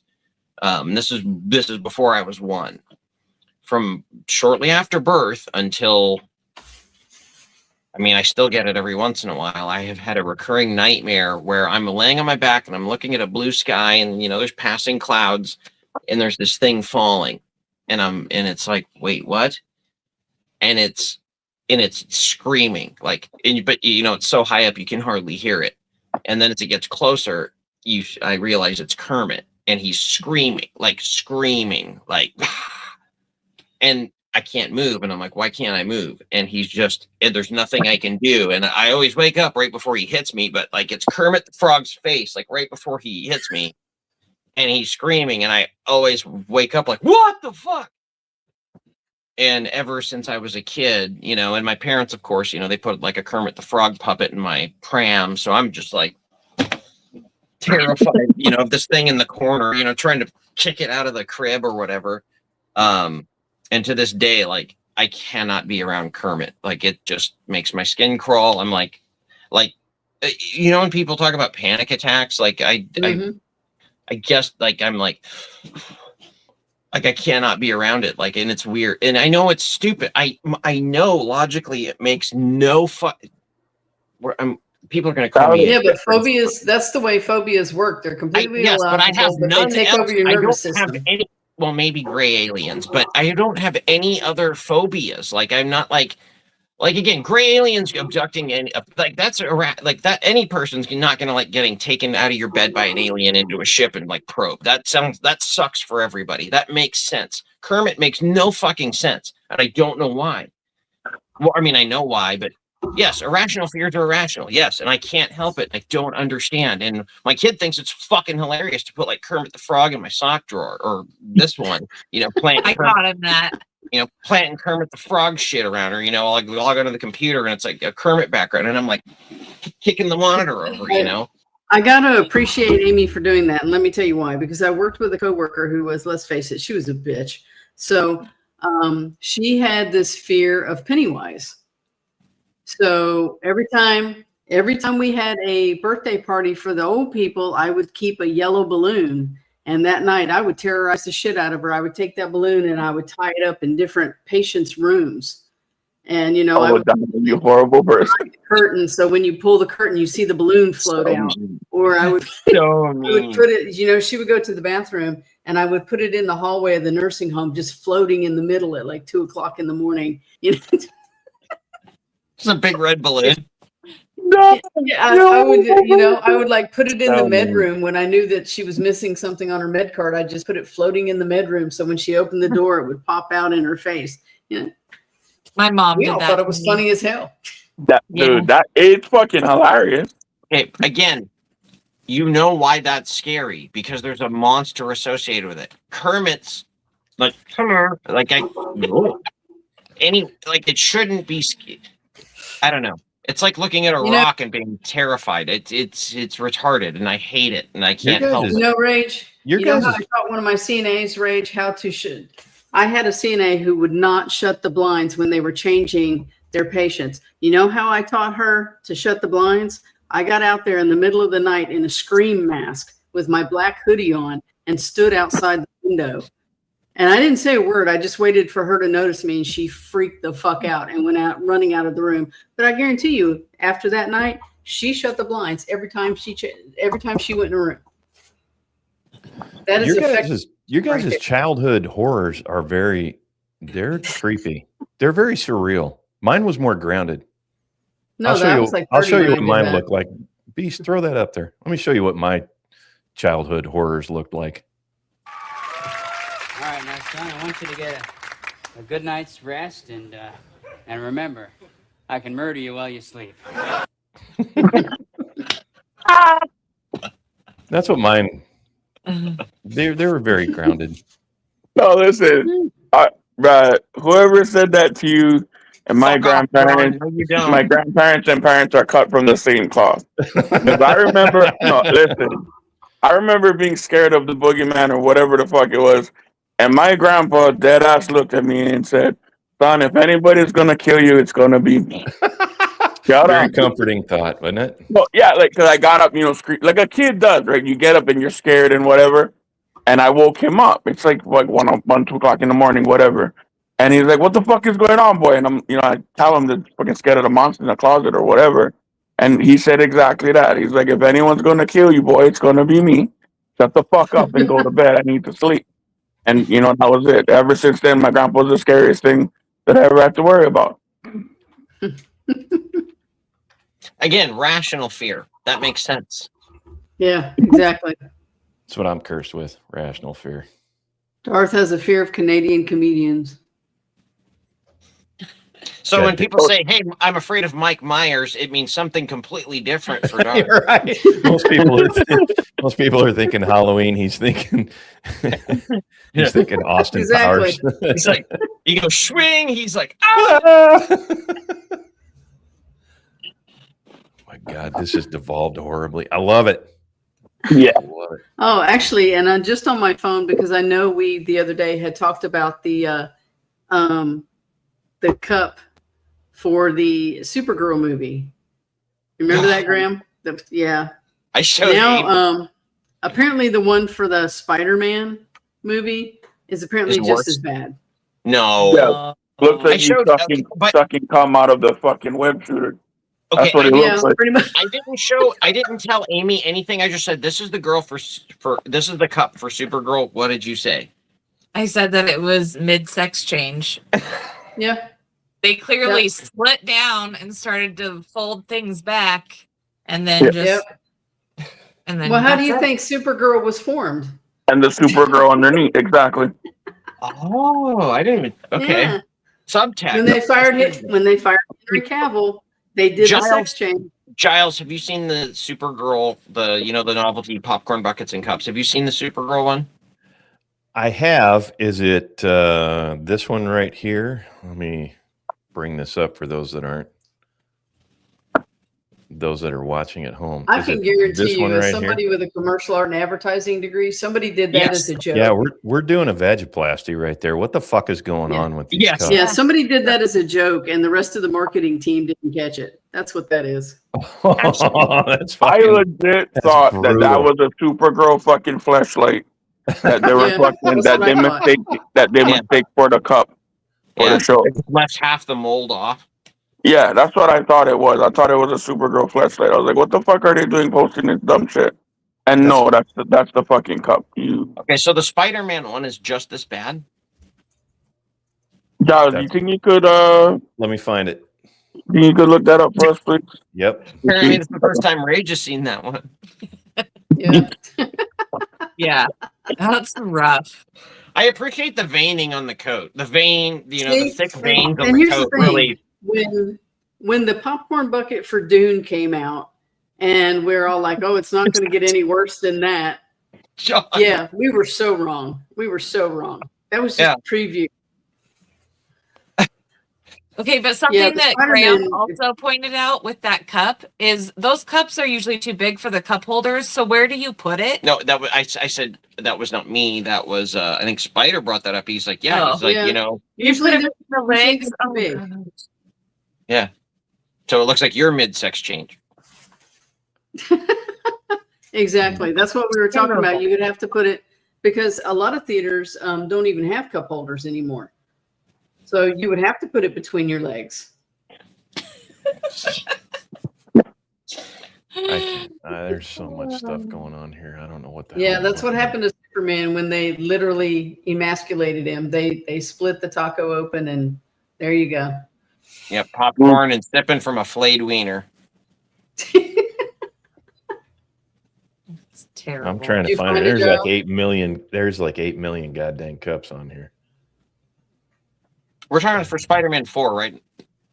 Yeah, so it's like his arm and it's shooting web and It looks like a fucking cum shot. That's what it looks like with a Yeah, straw. it looks like a pile of cum in his hand. Oh, Oh my god! is this like the? You guys I'm remember not the sure I commercial? want to find this thing now. What the Do you remember the commercial for a toy called the Oozinator? It was kind of like a super soaker, but it shot this white ooze. Do you guys remember that? Thankfully, no. No, I don't. Well, okay, no. Yeah, you have to see this. Okay, just Google Oozinator commercial. Did Giles find it? No, I haven't. I heard what he said, and I'm like, Oh, the Doozinator, yeah. Oozinator, just somebody, one of you Oozinator? guys that can share your screen, Google Oozinator commercial, and it's like 30 seconds. It's very quick. And you will not be disappointed. And it's on YouTube, so I know it's YouTube friendly. God dang it. Yeah, there it is. This is from the 90s. You got it, Giles? This is what I'm still looking for the original cup. I got to find this daggone thing. Now I'm intrigued. Yeah, I couldn't find the cup either. Here, I'll tell Yeah, you 'cause what. my They screen's not letting probably, me I bring may have anything a up. filter on here that prevents that kind of shit from showing up here. I doubt that. Spider-Man Oozinator, huh? All right, let's see what we got. Not Spider-Man, just Oozinator commercial. And Yeah. this will give you an idea.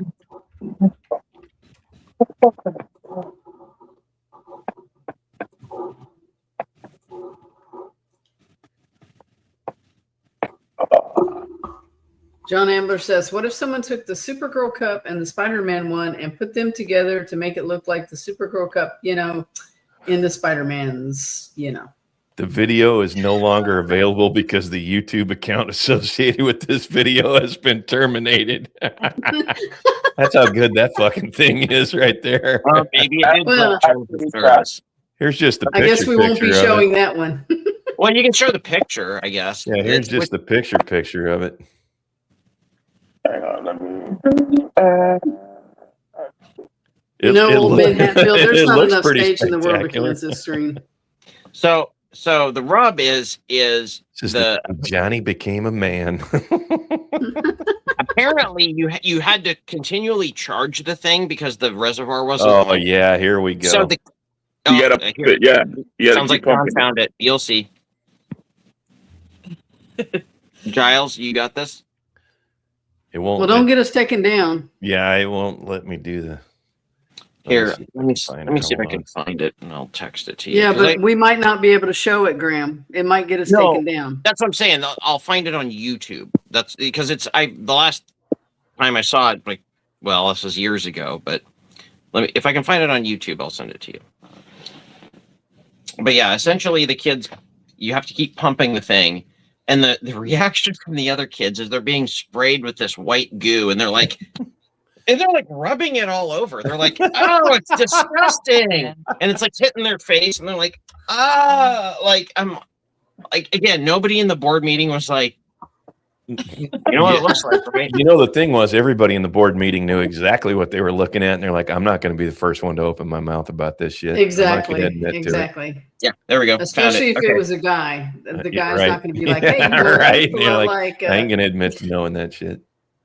you Giles, find I'm gonna the, check. the Spider-Man cup?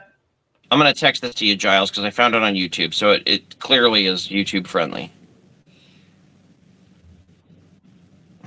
Jeez. You want me to email or? Yeah, email it to me. Let's do that. All right.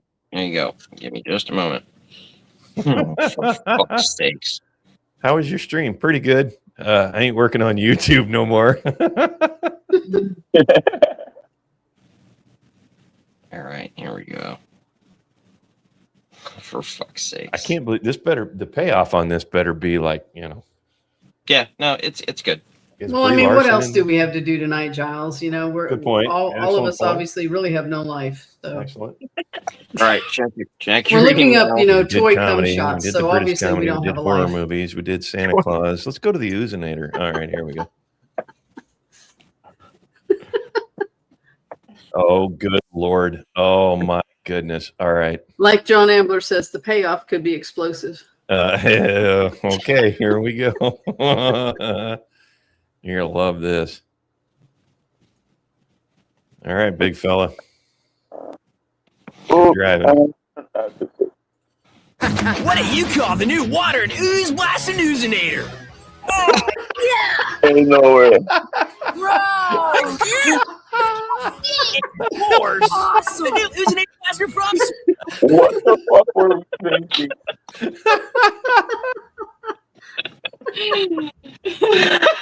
Twitter, what the fuck? Oh yeah, you know what? I'm clipping the shit out of that. That's going to be part of the new intro from now on. Oh, We have to dude. keep pumping it for it to keep going. So And the terrible. kid's like, he's like, ah.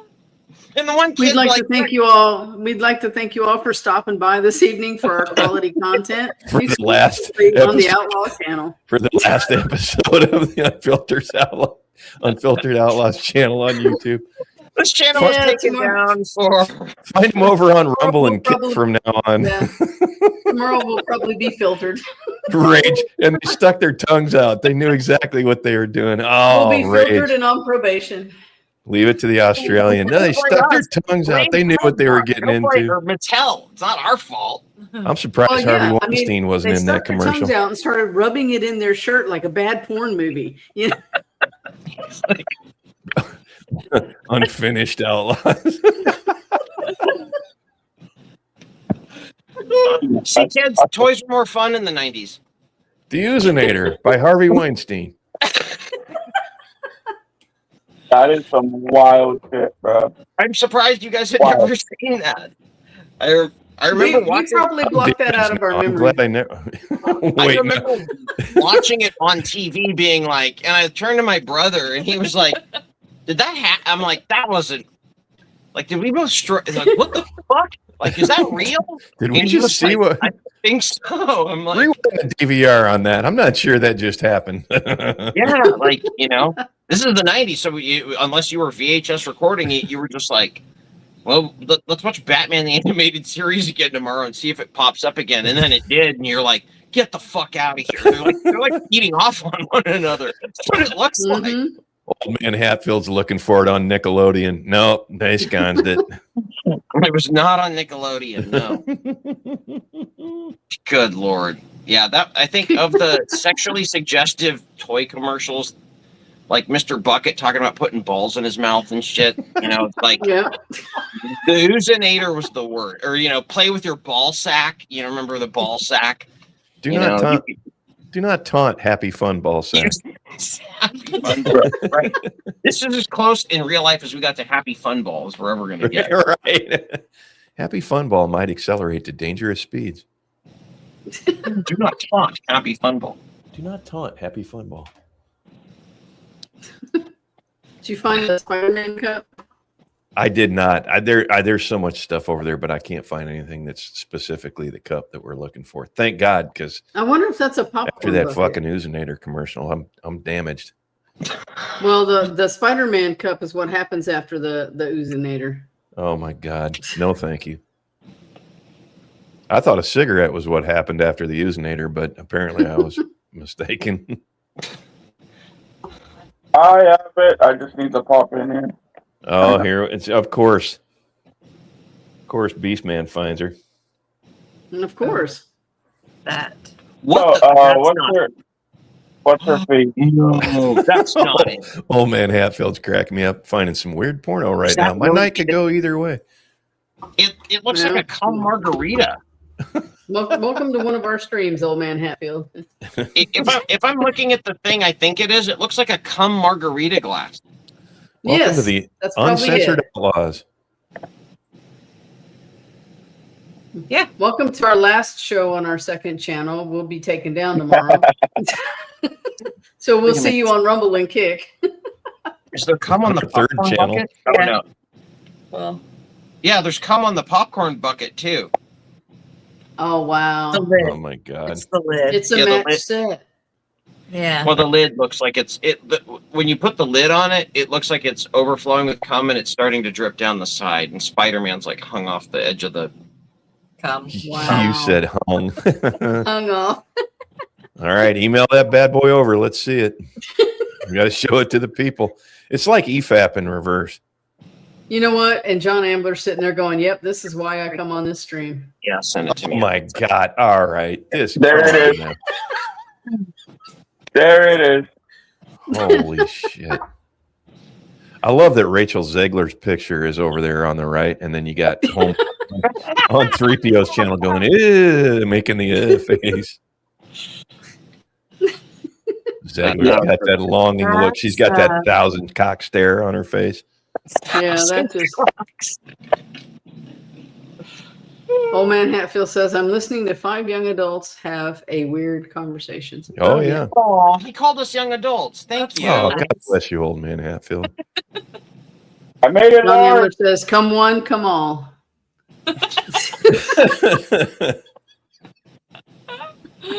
Shout out, Lady R&D. That was pretty good. Did you text it to me? Or you know? No, there you have it. What are we doing? I can when she types like that, all I can hear is Beardo in my head. What are we doing? Right. You know, I heard Beardo say that so often that originally I was going to start a stream and that was going to be the name of it. And What are we doing? came up. It's not bad. No, it's no Hatfield. No, it's not the thing you found with 5 guys and 1 girl. But you keep going, Hatfield. Your night's going to take a turn for the better. Yeah. Go ahead. Don't you worry, Hatfield. You're by yourself. You got no camera. Go ahead. You're in America. you go. You're young and free. Go ahead. I remember the first time I did peyote. North Carolina, we worked with one of our friends who had never seen a porn movie. So, of course, me and my friend had to take him to a porn shop to educate him. So we took him to a jumping in sex both shop to feet. pick out a porn. And after staring in amazement at a lot of the sex toys on the wall, which, God, it was such a fun experience. We were just That's sitting not there. a traffic cone, honey. Put that down. Actually, they had a large mounted double dildo over one of the displays. And this thing was like bigger than your arm. And he was just staring at it, looking at it from end to end, and just the amazement on his face. We couldn't stop laughing. It was great. We're like, you go pick out some porn movies. We'll pay for everything you pick out. And he went through and he found this movie about suntan oil. And he picked it out because he said that was the only movie he could find that sounded like it had a plot. I'm like, it's porn. It's not supposed to have a plot. But apparently, if you put the suntan oil on, it makes you horny. Shocker. And it was called Burning at Both Ends. And the reason he wanted to get there it we go. was he wanted to see why it was called that. And I'm like, oh, you're in for a hell of a ride. One hell of a ride. Nice double entendre there. If he was Catholic, it's old hat. So Yeah, it was great. Well, I hope you all Is that enjoyed the same Unfiltered size as Outlaws Darth run Maul's here on double-handed YouTube. lightsaber? I'm sure they'll come back as a different channel. I think Yeah. Food Welcome to Network channel is number looking- 3. Food Coming Network's soon. looking for you guys. Food Network. HGTV. Well, we did talk about Channel popcorn number 3. buckets and, drink cups. I mean, that qualified. It does. It's Yes, entertainment of YouTube. a This sort. is for research purposes only. Oh, hell. Oh, look at that. Look at that. Somebody's little That's probably Donna. the cutest I've ever looked. That's little Donna that can practicing her scary face with little tape. fucking rage. It's not Peter Parker. It's Peter North. That's why Rage is going to be front and center Saturday, kids. Attaboy. Oh, that's great.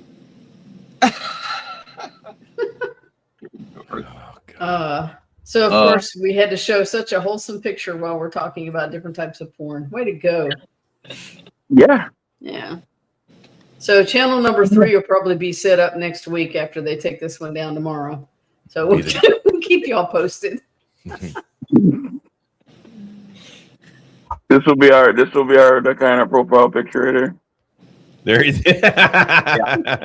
That'll keep them off your back for a couple of weeks. Like, see, it's nice and cute. It's innocent. It's no big deal.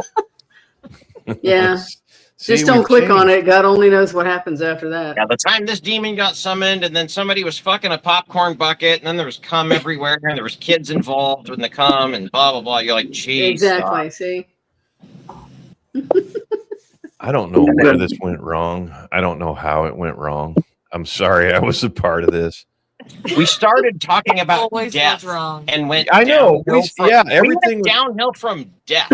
we went from Jeremy Clarkson's prostate cancer to Peter So North. we'll just blame it. to We'll Peter just North's blame it all on prostate. Jeremy Clarkson. You know. There you go. That is a great point, Grab. We went downhill from death. Yes. It's amazing feat, people. Did you see on X? Eat your heart there's out, a Hambly. Clarkson's- There's a Clarkson's farm account, and somebody White got label pissed off over something Clarkson's farm account posted, and Jeremy came back from the official Clarkson's farm account and says, "This guy is a freaking nuisance, and he's got me blocked." That So sounds there's like somebody on X pretending to be Clarkson's farm. yeah, that's awesome. Yeah, Mega was practically useless in the pillow fight war. There she is, being cute for the camera. Fighter giving up his snacks without a fight, typical. That's okay. I got his back, literally. Look, see? Be a sneak attack. I'll take you down with a pillow. Yeah. Oh, bless your heart, old man Hatfield. There you go. The wife is sitting here next to me, and we're watching you on the big screen TV. I have not one bless your heart, just giggling. There you go. Bless your heart. Well, Bless at your- least we're bless your- entertaining somebody. Bless your Spider-Man Super Soaker Cup or whatever Yeah. the hell, I whatever the hell that apologize. nonsense was. The wife heard Yeah. all of that. We're not bad people, really. Speaking as a professional pagan, there's not enough sage to cleanse this stream. So that's me. You may ask yourself how I got here. You may ask yourself, sometimes there's a do you man. need that popcorn bucket? Sometimes there's a man. Cue the Babel O'Reilly. Well, you're probably wondering how I got here. Dude. Now that's a title that no one would self-apply where I come from. All right. And on that note, it's about that time to wrap it. We had a great, fun show. I'd like to thank y'all for coming out. Of course, thank you to the chat for sticking with us. Even Rage, thank you, Rage, for showing up. And let's do our outros, Mr. and Mrs. Robbins. What y'all up to and where you be at? Yeah, I will be on me or myself. We're not going to talk like apes here. Myself, Giles, Darth, Spidey at some point, and Rage. We're going to chop it up about Monty Python on Saturday, 6 p.m. Eastern, 3 p.m. Pacific. I got that right, Giles? 6 p.m. Eastern, 5 Central, 3 Pacific. There we are. All right. Yep, and then I'll be back Monday for the Monday mashup, and then next Thursday here. So, and then again, I'll let everybody know once I get my rig up and running, and I'm terrorizing the internet on my own. So you'll know. There you go. Then we'll come terrorize your chat. Yeah, it'll be fun. Yeah. I'm expecting a lot of fucking Kermit emojis or frog emojis, keeping me up at night. No, what's going to happen is the beast is going to turn you from the Lorax to Kermit. No. You're the one who shared it. Yeah, no, and that's fine. You do that. I'm not showing up. It's a hard fucking pass. We'll put the Lorax in a Kermit T-shirt. You let them see your Speaking fear. of Amy, did you get a chance to see the intro real quick from the show yesterday? The one I did for the baseball versus. No. Yeah. Show her the intro. Okay, hang on. Is it still in here? Just shut it up and roll it. You know what, Donna? It's not even in here. What did you do with it, Donna? Oh, Kermit the Frog. Donna didn't do anything. Knock that shit off, Literally. Giles. Not funny. I mean, it's funny. Okay, I can see that it's funny. It's not funny. It is funny, but it's not funny. If that makes sense. It's not funny in a funny way. Damn it, the baseball outro is not in here. All right, Giles, run your outro, brother. I'll show it to her. Tomorrow morning, God willing, and the creek don't rise, will be on 9 a.m. Central. And then Saturday night at 5 p.m. Central, 6 Eastern, 3 Pacific. Seeing as John Cleese has decided to try and get the group together, the remaining group together one more time of Monty Python, for one more go. We are going to Saturday night. Everybody's going to sit around and discuss their favorite sketches, be they in the original Python Flying Circuits series or the movies, what have you. Talk about their favorite Python individually, and talk about whether or not it's a good idea overall to try and get the boys back together for one more go. It'll be myself, Graham, Amy. You're invited along if you're there. Stop by, give us your insights. Spidey will be there. Darth Yeager will be there. It'll be a good time. And hopefully y'all will be able to make it. And I'm looking for 2 hours of some real classic Python review. So come on by. Right. Miss Donna Doc, what you up to, sis?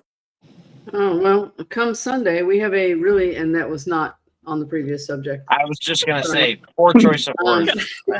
Spider-Man jizzes on whatever a spider. We have a special double feature courtesy of You Just Need to Stop. Children Behave. We have a special double feature Sunday for Father's Day. Got a pretty big panel, Brimstone, Livid Pigeon, Roland the Wretched, Makara, and we're doing Beast's request of The Great Outdoors versus Uncle Buck. Come on by. Come on by. Come on by. Come on by. Take a shot at it yourself. You would have killed those. Well, you know where to find us. All you have to do is text and say, "Send me a link." Yeah. Like you can. I am Beastman from Ocean Man Productions. Follow me over on the X, the Beast 87. Ocean Man Prod 87. Going to be moving some of my artwork and stuff over to the Ocean Man account officially soon. Launched a couple of videos. I did my lowrider video, which was really nice. First time I did all the gens from scratch. So all the music, the images, and the animations was all done by me. Really proud of that. Go and check that out. If y'all are on next, I'd appreciate it. And that is about it for us. I'm going to play or attempt to play the video that I was talking about, and hopefully that'll roll right into the outro. So Amy, make sure you stick around for that. It's really cool. Check with Az on the copyright on that Ocean Man thing. Huh? No, I am the Ocean Man, bro. I'm from Hawaii. I got more claim to it than him. He's from Papua New Guinea, bro. Nah, yeah, man. Good on you, brother. But tell the ones you love that you love them, as we said at the beginning of the stream, bro. You never know, man. So any chance you got, call them up. If you can see them, go see them. Spend time with them. Talk to them. Just, make time, man, because we ain't got a lot left. As always, remain blessed. And we out, yo. Hey.